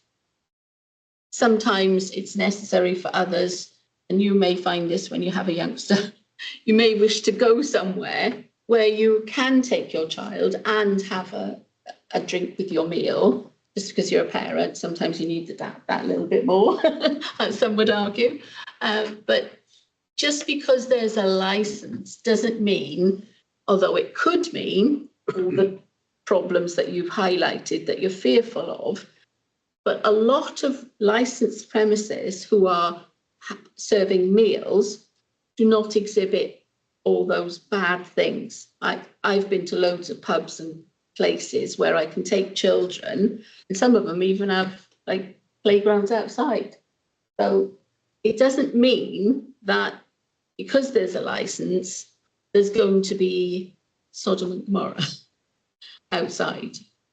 And I need to make sure that this gentleman is allowed to exercise his right to apply for a license with his business and make his business grow, not to the detriment of the local environment and the local members, but that we shouldn't automatically say, oh, hang on now, if there's alcohol involved, that's going to cause problems. So it's very difficult for people sitting here. And I get what your fears are. We can come to a question. Oh, please, sorry. Councillor Yeah. Patterson. Sorry. No, yep. I'm just saying that to explain why, wrong time to explain why. No, but thank you, because I know. I think there was the question, I think, was around the alcohol, wasn't it? Yeah. So whether, if it was just alcohol, would you still be objecting? I think we've sort of covered that earlier anyway. It's just going to exacerbate all the other issues, isn't it? With noise levels, etc. Residential. That's what you said earlier, yeah. Mr. Davis, please. Yeah, I suppose the question you got to ask yourself is, does alcohol in communities increase the risk of antisocial behaviour, abuse, and everything that goes with it? And I think, we're all aware that it does. So why are we so keen to introduce more possibilities of access to alcohol in our community, especially in a residential community? That doesn't make sense to me. I put people at an increased risk unnecessarily when, for me, in my point of view, the business is operating successfully as it is. I mean, why does people's health and safety have to be at the detriment of someone earning more profits or maximising their business? Mr. Davis. Yes, that's a question, yeah. To anybody who wants to pick it up. Well, should we give that to Mr. Morgan? I think it's a direct question to Mr. Morgan, why he wants to change his license. Am I correct? Why he wants to apply for this license? I think he did touch on it earlier, but it's also a question to the committee as well. It's why are we so keen to sort of entertain licenses to any business that applies for it, and especially in a residential community like that, when we know that alcohol introduces an increased risk of antisocial behaviour in communities, and sometimes breaks communities. Why introduce that risk unnecessarily when it's a successful business? It's not like the business is going to fail if you don't have an alcohol license, is it? So it's Mr. Davis, the question needs you're pointing it towards the committee members, and the question is not appropriate for the committee members to answer, but I think the question is a legitimate question to ask the applicant on why. I disagree, but I disagree. I think it's for a committee. On what grounds would you disagree that they shouldn't come to the committee members? I said, why are we so keen to entertain approval of an application for alcohol when we know Who's suggesting that we're keen to? We're here as this has been the applicant has put an application into the licensing committee. We have done, the licensing team have then done all of their statutory duties, and you've had the opportunity to put your submissions into that to that consultation, and that's why we're sat around this room today. We will make a decision on the evidence that is before us, but to suggest that we are keen for this is not the appropriate language on that basis, because we are here with a very open mind and we haven't predetermined any decision. So I think your question, again, is directed at the applicant, because it's the applicant who's put the application in, not the members of this committee. Okay, again, I disagree, but yeah, go ahead. Okay. So it's a successful business, like, thank you for obviously thinking that, which it is relatively successful, but you don't know that because you don't see my outgoings and my staff pay. And if you had your own business, I'm not sure what you do, but if you had a chance to evolve it and make it grow into a better business for your family, would you do that? I think you would. And I think if it was within your right by law, like we're doing now, you would do everything in your power to make your life better for you and your family. So that, plus I think that Talbot doesn't have a high-end type cocktail bar. You can have drinks with some food, which anyone can use. So I'm trying to do something a bit different and make better life for my family. Can I ask a question, Jim? Yeah, of course. Mr. Davis, do you want to come back on that though, firstly?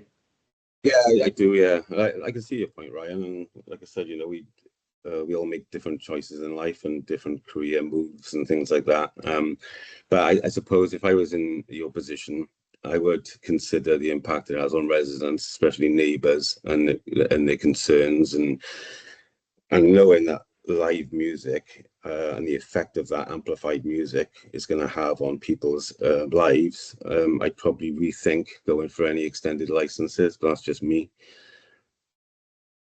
And I know me and you haven't had a chance to talk about it, Ryan, really, because the first we heard about it was like, obviously that you're made aware of someone's applying for live music and alcohol licenses, and automatically you think, well, I live 10 meters away. So if you said that to any member of the panel, like, we're going to have live music and alcohol, alarm bells would immediately start ringing. I think that's what it is, you know.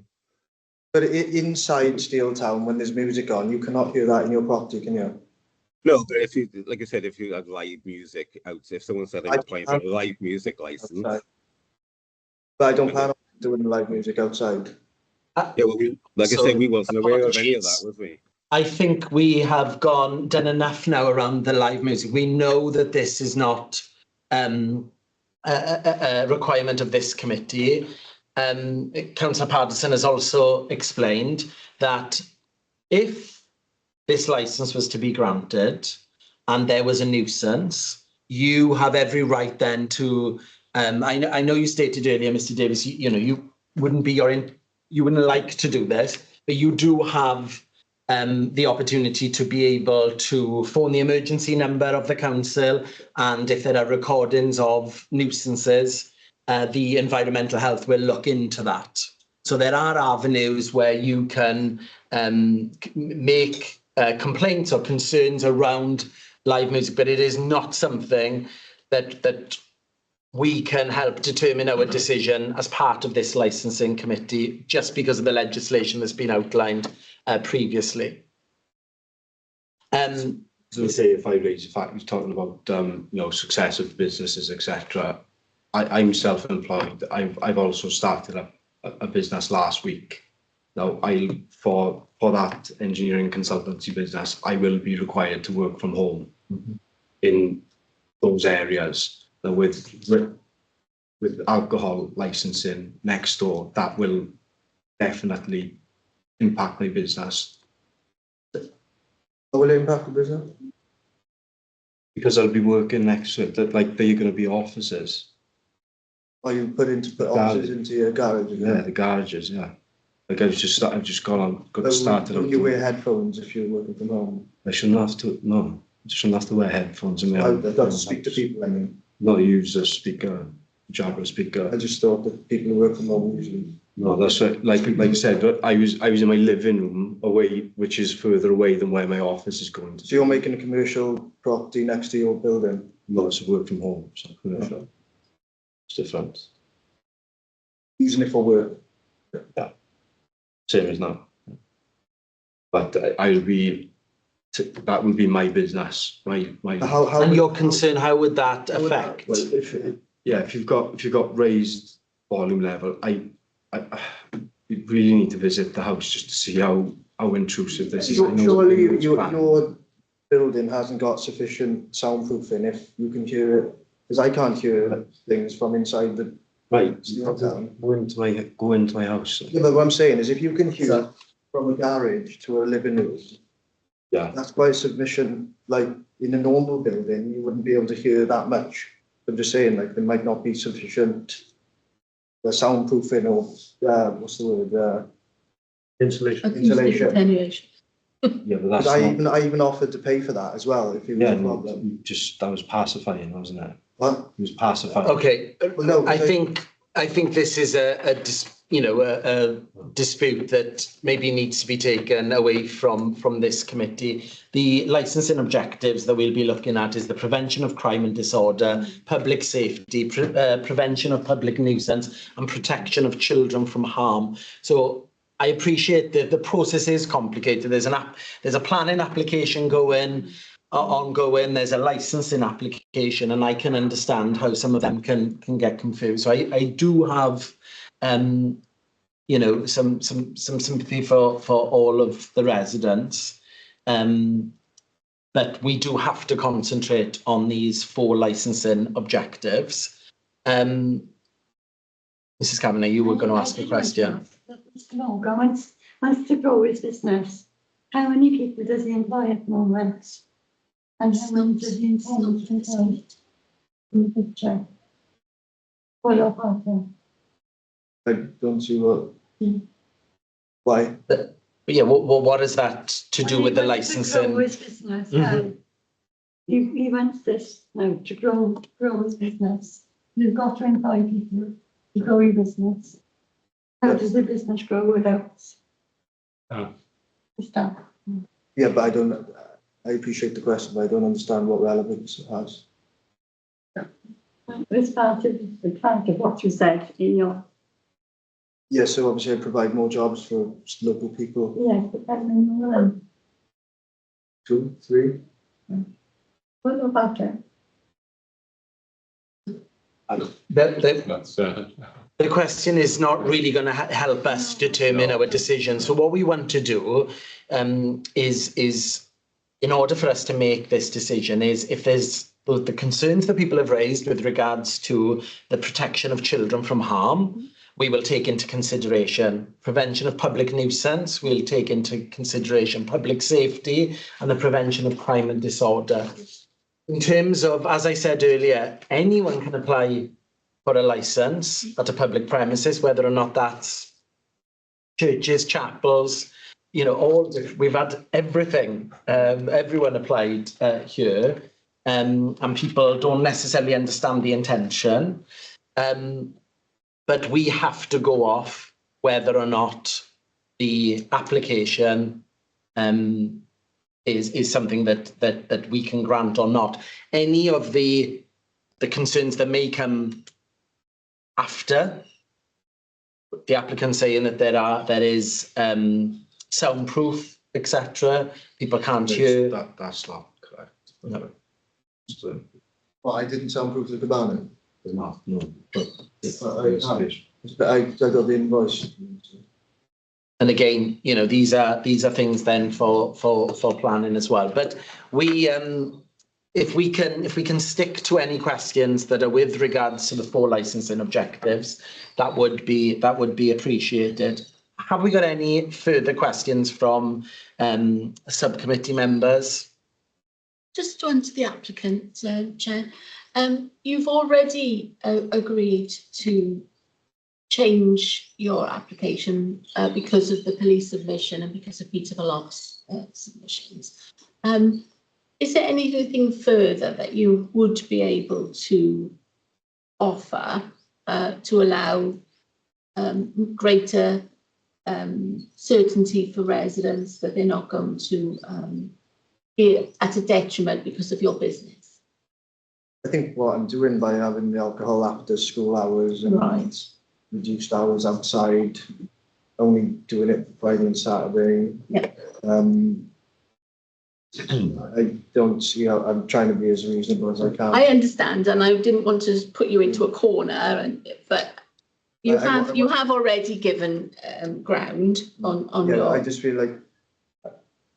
like originally the hours would, the police told me to do the maximum hours just as a matter of like insurance, and if you're out there, it wasn't going to be my time scale. So obviously neighbours seeing that the 10 o'clock and 9 in the morning looks terrible. I didn't even know that those were the hours. I'm not great at the admin side of business.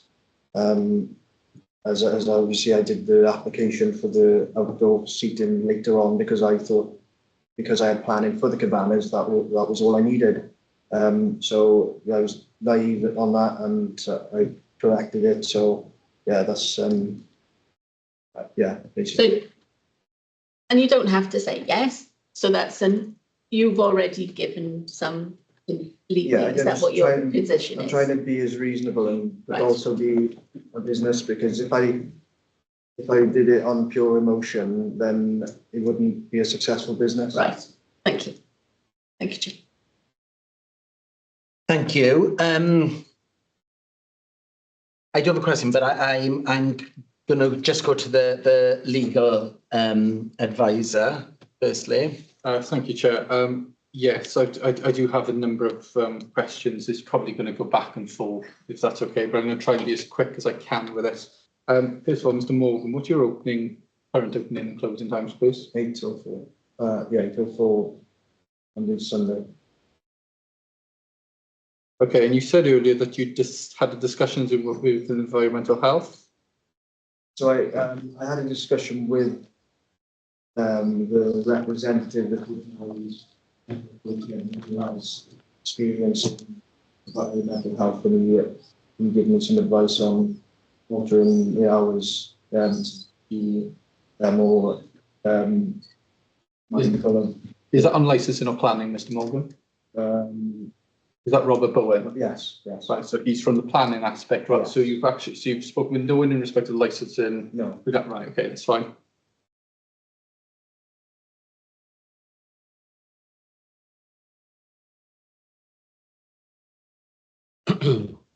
Okay. I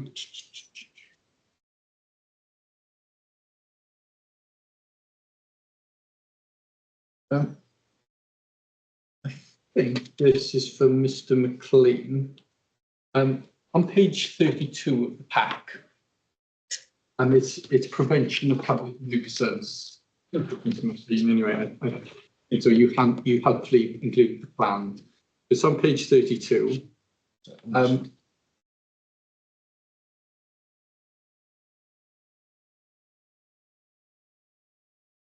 Fourth paragraph down, it says previous events held at the premises have already demonstrated the extent to which noise travels from the site into neighbouring homes. Can you tell the committee a little bit about those previous events, please? So they had a food, I think it was like a Caribbean sort of food event out the back with loud music on. It wasn't at the back, it was at the front. There has been things on the back. The back it wasn't usable. You had stuff at the back though. At the back, you couldn't use the back. It was full of rubbish. I've never used the back. Okay, that's fine. Look, we've got a disagreement on whether something was at the back or the front or whatever. There has been at the front as well, which you can hear because it's been at the front. Right. So so is it just this singular event you're talking about? No. There's been 2 Caribbean nights. There's been an event out the back. Definitely has been stuff on out the back. There's never something out the back. No, I haven't. The back wasn't. You couldn't even walk on the back. It was dangerous. It was full of rubbish. Right. I'm not lying, Steve. But when have I ever had anything out the back? Mr. Morgan, just finish my questions, please. What sort of time frame are you talking about? Your previous event, what was it, like a year ago, 2 years ago? I think it was over a year ago. Right. Is that for both events? Yeah.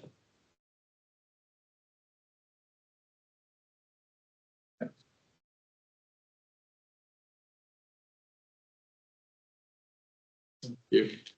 In respect to the mobile phone footage you showed earlier, obviously you said that was in your living room. Just to check, what was the situation on your windows and doors in respect to that? Were they open? Were they closed? Garage is completely shut, the laundry room garage, Yeah. My living room door was open. So my living room door goes into the garage. Okay, but there was no So no- windows open or nothing like that? No windows open. There's no windows in the garage. Fine. I think the questions that I was going to ask Mr. and Mrs. Davis, I think they've helpfully answered those questions anyway. I think that's been brought up. Right, Mr. Morgan, do you mind if I just ask you? I'm probably going to ask you quite a lot of questions. So I think it's probably better to make a start on what you've agreed to and what you haven't agreed to, because I'm slightly discombobulated on it. So you're currently requesting opening hours of Monday to Sunday, 8 AM to 10 PM. No, You're not? no. Right, okay. So what are you now proposing, Mr. Morgan? Robert, the application done by Robert is 11 till 9. No. That's separate to this though, licensing. Is it? Yeah. Oh, yeah. So, and I think yeah. the fact of the matter is, I think your planning application, particularly with the music, Yeah, doesn't actually line up with the licensing. yeah, So what, as I understand it, for example, when you came here today, you wanted recorded music, for example, outdoors from 9 AM to 9 AM to 9 PM. Now, the proposed wording in your planning, which is different, that's 8 AM to 9 PM, and it's only 9 AM to 9 PM on Mondays to Sunday. So realistically, that's a completely different issue though. yeah, So I suppose going back to the question, your opening hours, yeah. what are you asking for opening hours? Is it still 8 AM to 10 PM? Well, for alcohol being served. No, just your opening hours. When? 8 AM to 9:30. Yeah, Okay, so you're looking to change that to 9:30. Okay, and then sale of alcohol. This is on the premises only. So it's currently got 11 AM to 9:30. But are you suggesting changing that from 11 to 9 PM? Okay. What would your views be regarding selling alcohol only? You've mentioned sort of times with alcohol. You said you wouldn't be serving alcohol after 4 PM or something like that. yeah. So obviously I was going to start doing it on Saturday nights from 4 till 9. That's like my.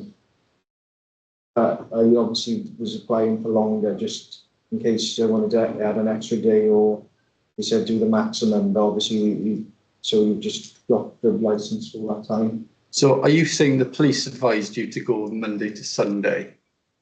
Who advised you to go Monday to Sunday, 11 AM to 9 PM?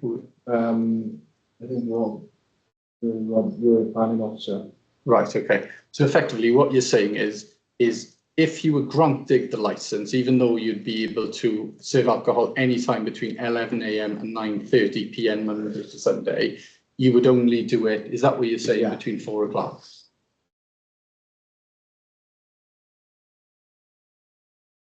What would your views be if that was limited to 4 PM, 9 PM on Friday to Saturday only? No other days? Yeah. That wouldn't give me any wiggle room then. If I wanted to open on Sunday, then would it? I would prefer to. So you prefer to keep it as it is, so you're still asking the committee from Monday to Sunday, 11 AM to 9 PM? Thursday I'd be happy because I don't plan on opening this week on Thursday to Sunday, because a long-term plan is never to open more than that anyway. Okay, so what you're suggesting is potentially amending that to Thursday to Sunday, so there would be no sale of alcohol on the Monday, the Tuesday or the Wednesday? Yes. Live music, that will really be for members to discuss. I'll come back to the conditions in a second. You said that your intention is really for the booking. You said your intention is for it to be a booking only system. Yeah. That's your intentions. Is that a medium term plan, long term plan? And if so, what's the short term plan then? Well, because I'm going to be serving food, Yeah. we'd have to be bookings in order for us to know how many people we have and to be any further. We can't. We're not big enough to just have people come as walk-ins. It would just cause panic. Okay. Okay. Right.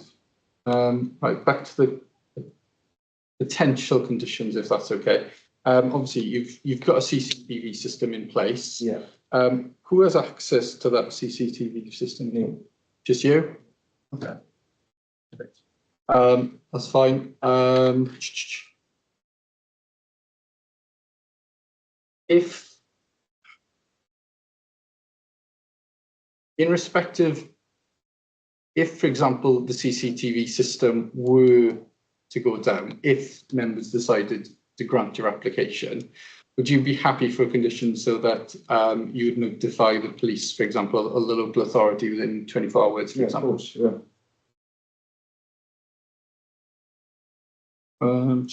When you're talking about selling of alcohol and things like that, with the tills, is there anything on the tills currently, although not really operating from alcohol, would there be anything on there to remind the staff to ask for challenge 25? Yes, yeah. I got advised by that would be, we've got signs and obviously the staff would have to challenge anyone like that. Right, but would the tills have it? But I'm not aware if you can get that, I would put that on as well. I'm not aware of anything that on tills because I've never obviously dealt in alcohol. No, that's fine. No, it was just a query. You can have tills that do it, but I presume if for example the license was granted and you were keeping your same tills, it probably doesn't have it. Apologies, Chair. I will. No, it's okay. I will get that. It's just taking a little bit of time. So what you're saying is, I think Mr. McLean brought this up. So you're saying the only access in and out of the premises would be via the entrance on Margam Road. Is that right? There'd be no other, except an emergency. If there was an emergency, could you leave the outdoor seating? Yeah. Okay. So the fire brigade, the fire service obviously checked that those conditions that they would be able to obviously exit certain routes. And I was typing, so I didn't actually get everything when it was discussed. But with smoking, where if people smoke, or vape, where do they do that? Where would they do that? At the moment, it would be outside. It's not a problem. It wouldn't seem to be. Is that the front or the? Is that the front? Okay. Mr. Chappell discussed something earlier on, which was no waste or receptacles. Again, if members were minded to grant the licence, if, for example, if they were minded to grant it up until 9 PM, and of course, all the residents have brought up the issue regarding noise nuisance. What would you, for example, want something that, I don't know, would you be willing in that situation to offer a condition to say that there'd be no receptacles or waste removed after, let's just say, 9:30, something like that? Cool, yeah.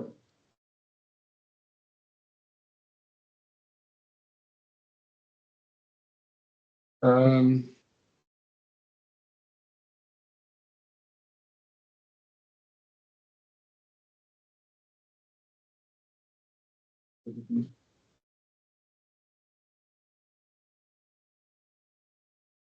page 6 of the report,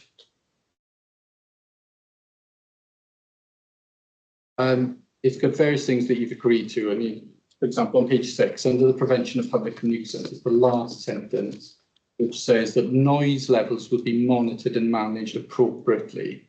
What can I just ask for an expansion? What do you mean by that? Inside or outside? Both. I suppose it would be helpful for the residents to know if that was the case, and members. What do you mean by that? Well, inside, I don't think there is a problem due to it's not being a problem existing. Outside, I'd restrict the number of people allowed out there so it wouldn't get to a louder than needed level. Okay.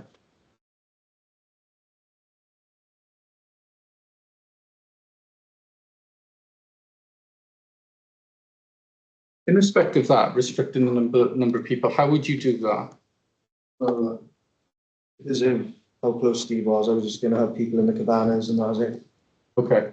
Would you have, for example, staff to go out there every, for example, hour when there's people in the cabanas to monitor that? Yeah, there's a new kitchen just being built. You can open the doors. It's very easy to. Is that the single-story extension you're Yeah. planning permission for? Right. Okay. So on that basis, there'd be no issue with someone checking every hour then? Because It's going to check a lot every 10 minutes. So whatever. Well, that's very generous for 10 minutes. you know that is other girls. And then I think you mentioned, I think Councillor Patterson asked you a question earlier on, how many? 30. And it's 30. And is that inside and outside? Well, outside would make it 18, 6 in each cabana maximum.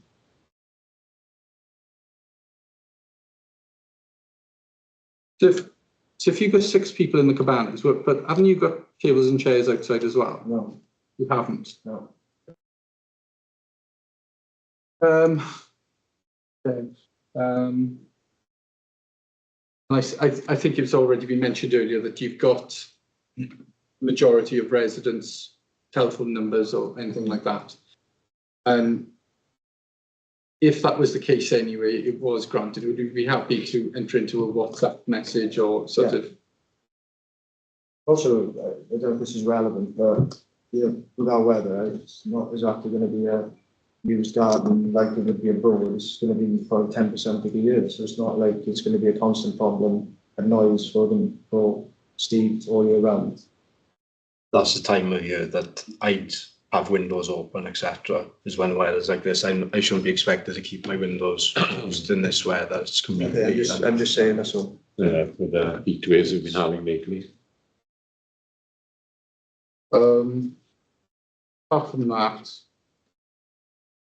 I don't think I've got any further questions, Chair. I think they've all been answered by Thank you very much. Clarify something that's Yeah, just of been course. brought up.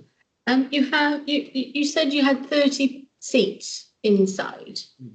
The outside seats wouldn't be in addition to the 30. Yeah, if there was people in the building. Well, yeah, there'd be if all the tables were booked, you'd have 30 people. And then those 30 people, would they have access to the outside? No, we would just say that it's for people who are sitting out there. Ah, right, okay. Then So you obviously have we'll- got seats, like booking seats for meals Yeah. outside as well. The cabanas only. Ah, right, okay, thank you. I just wanted to. Thank you. I do have a question. So on page, it's not 30, it is page 15, and it is the police licensing officers report. The last but one paragraph states the application also proposes that Ryan Morgan, so yourself, be installed as the DPS, and there are no objections to this request. So the DBS is the designated premises supervisor. You did mention a little earlier that you're not very good with paperwork. So as the proposed DPS, how do you intend to ensure that all licensing records and statutory documentation and CCTV, etc., are, accurate and up to date? I say I'm not very good, but I do run 4 businesses. So I'm just forgetful and I'm not inadequate. So when you say the word forgetful, in terms of there's been an incident out in the in the garden. I say forgetful. I just didn't realise there was so many licences and laws to apply for. So I just didn't realise that. I thought they all coincided together. So I just didn't really know the sufficient process. And what are you going to do if you were granted the licence to ensure that you were fully conversant and up to date with keeping all records up to date? So things have been mentioned like the challenge 25, the logbook for that, etc. How are you going to make sure that you keep all the document up to date? Honestly, I use my ChatGPT to help me keep everything in order for me.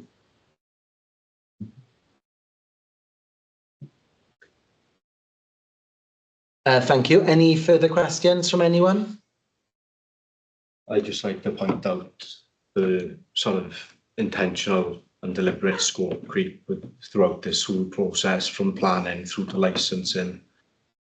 It's clear as day what is actually happening. Apply for the cabanas, only going to be a cafe till 4 p.m. Then move on to the next one, doing it piecemeal, getting the music outside, getting alcohol inside, restricted hours. It's an obvious pattern, scope creep. These applications have been going in before, like today. Now there's a licensing meeting today.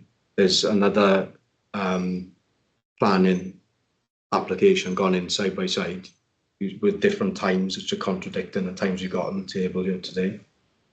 So what is going to be in place to assure us that this isn't going to be a continuing pattern of scope creep going forward? It is a genuine concern, because I didn't make an objection to the original cabanas going up because I was assured by the council that it was going to be existing cafe 8 till 4. The planning was very vague. The descriptions on the planning was extremely vague, but I was assured by the relevant planning officer that there was strict licence conditions attached to this, and it would be, I think it's condition 4 and 6 on the planning application of no outdoor, no music outdoors, and the closing hours was 4 p.m. So from that, I know you're saying like this is licensing, but it is all linked.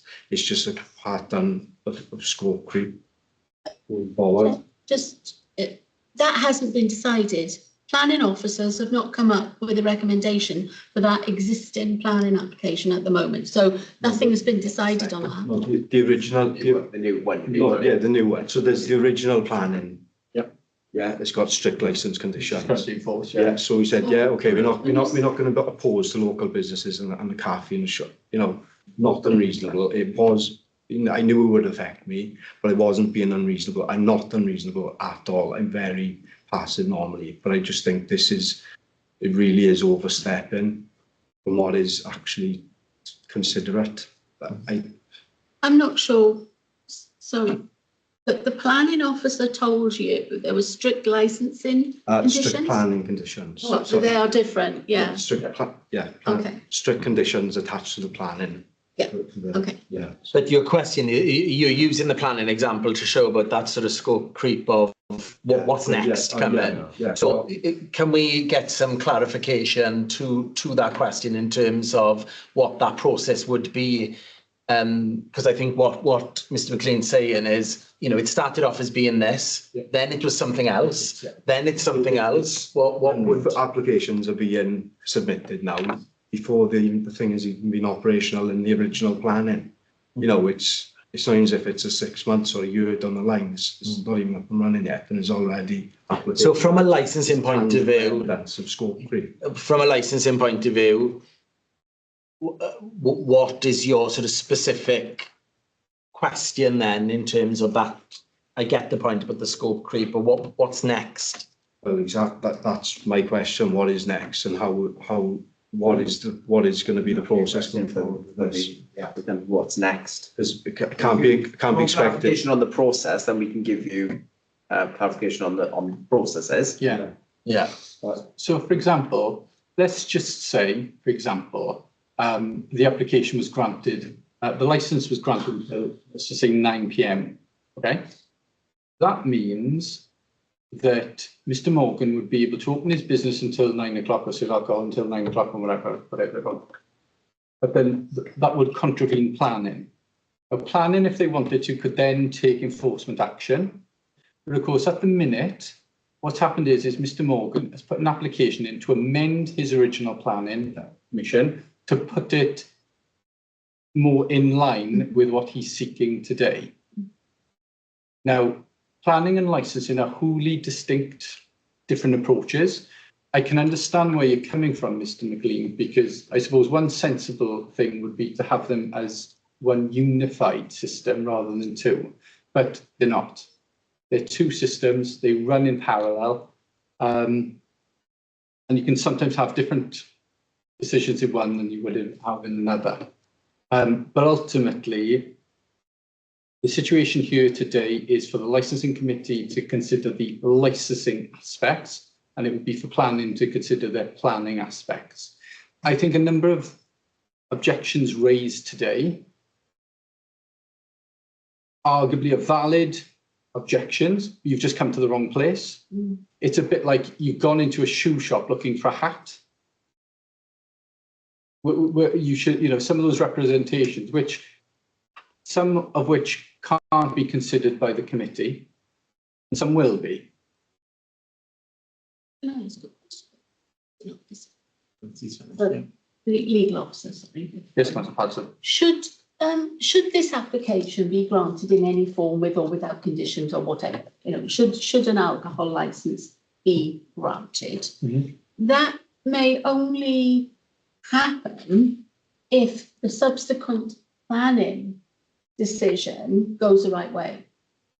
Because if it doesn't go the right way, you can't have a licence without having the proper planning decision. I think planning obviously is concerned with land uses and the relationship between those, and whereas licensing is more in respect to specific activities. Of course. Now, I think if, for example, a licence was granted today, then Mr. Morgan could do whatever he wanted to, but it would contravene in certain aspects of the planning. But of course, then... But he can only do it legally. Yes. He could only take use of the licence that we would grant today legally if it didn't contravene the planning.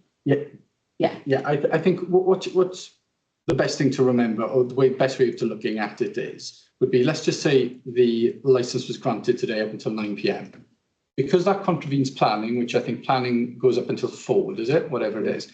Technically, Mr. Morgan could only legally open up until 4 to make sure he's adhering to both licensing and planning. Yes. But of course, he'd have a licence up until 9. But of course, then the planning aspect would stop at 4 o'clock. But then if planning wanted to take any enforcement action, they'd have to do that for any of the hours between 4 and 9 o'clock.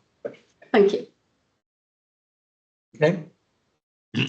So before we move on to summaries, can I just check that there are no further submissions or any further questions from anyone present? Once we go to summaries as well, we'll give that opportunity for all parties to make a closing statement. The closing statement must not include any new information, nor will there be further opportunities for questions.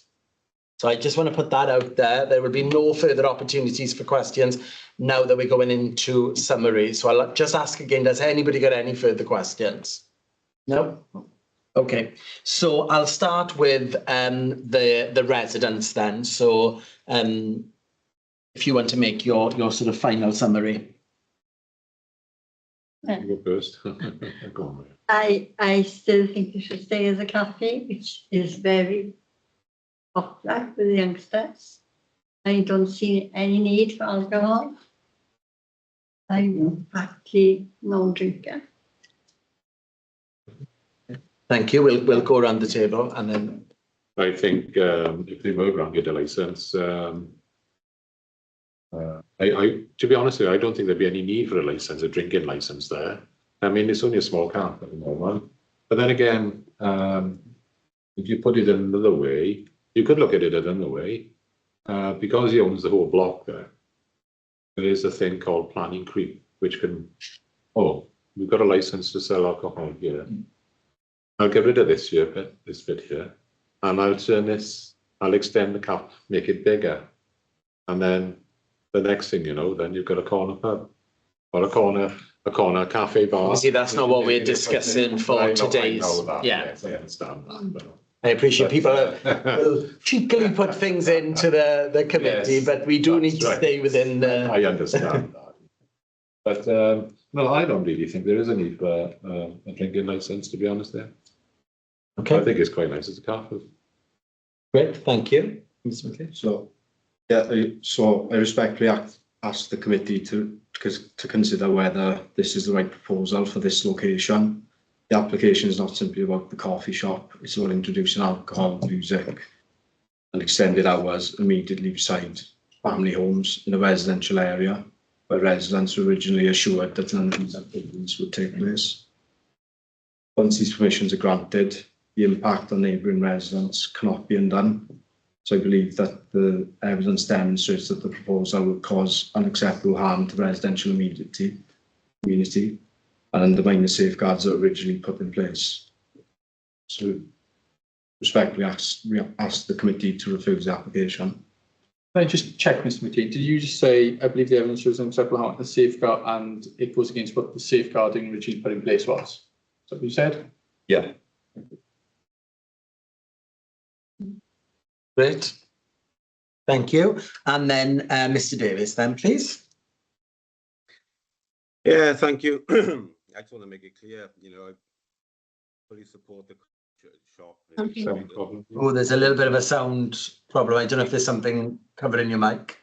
Apology, can you hear me now? Oh, that's better, yeah. Ben. Sorry about that. Yeah, no, I just wanted to make it clear, nothing against the coffee shop. I fully support the business. It's a great little business there. Nothing against Ryan, I wish him all the best. But obviously, my concern comes from the angle that I'm a father of three. I got two little girls. So their safety, obviously, it's my responsibility to make sure they're looked after and they're safe in the community. And also, acknowledging the amount of children that walk past and use the park. And, from experiences of other places, we've introduced licenses from other places I lived and introduced alcohol. It hasn't been the same since, and I'm just conscious of that impact on the coffee shop, because obviously, for Ryan, I don't want that to happen to his business, because it's a nice little business there, I think it works well as a coffee shop, it's very popular.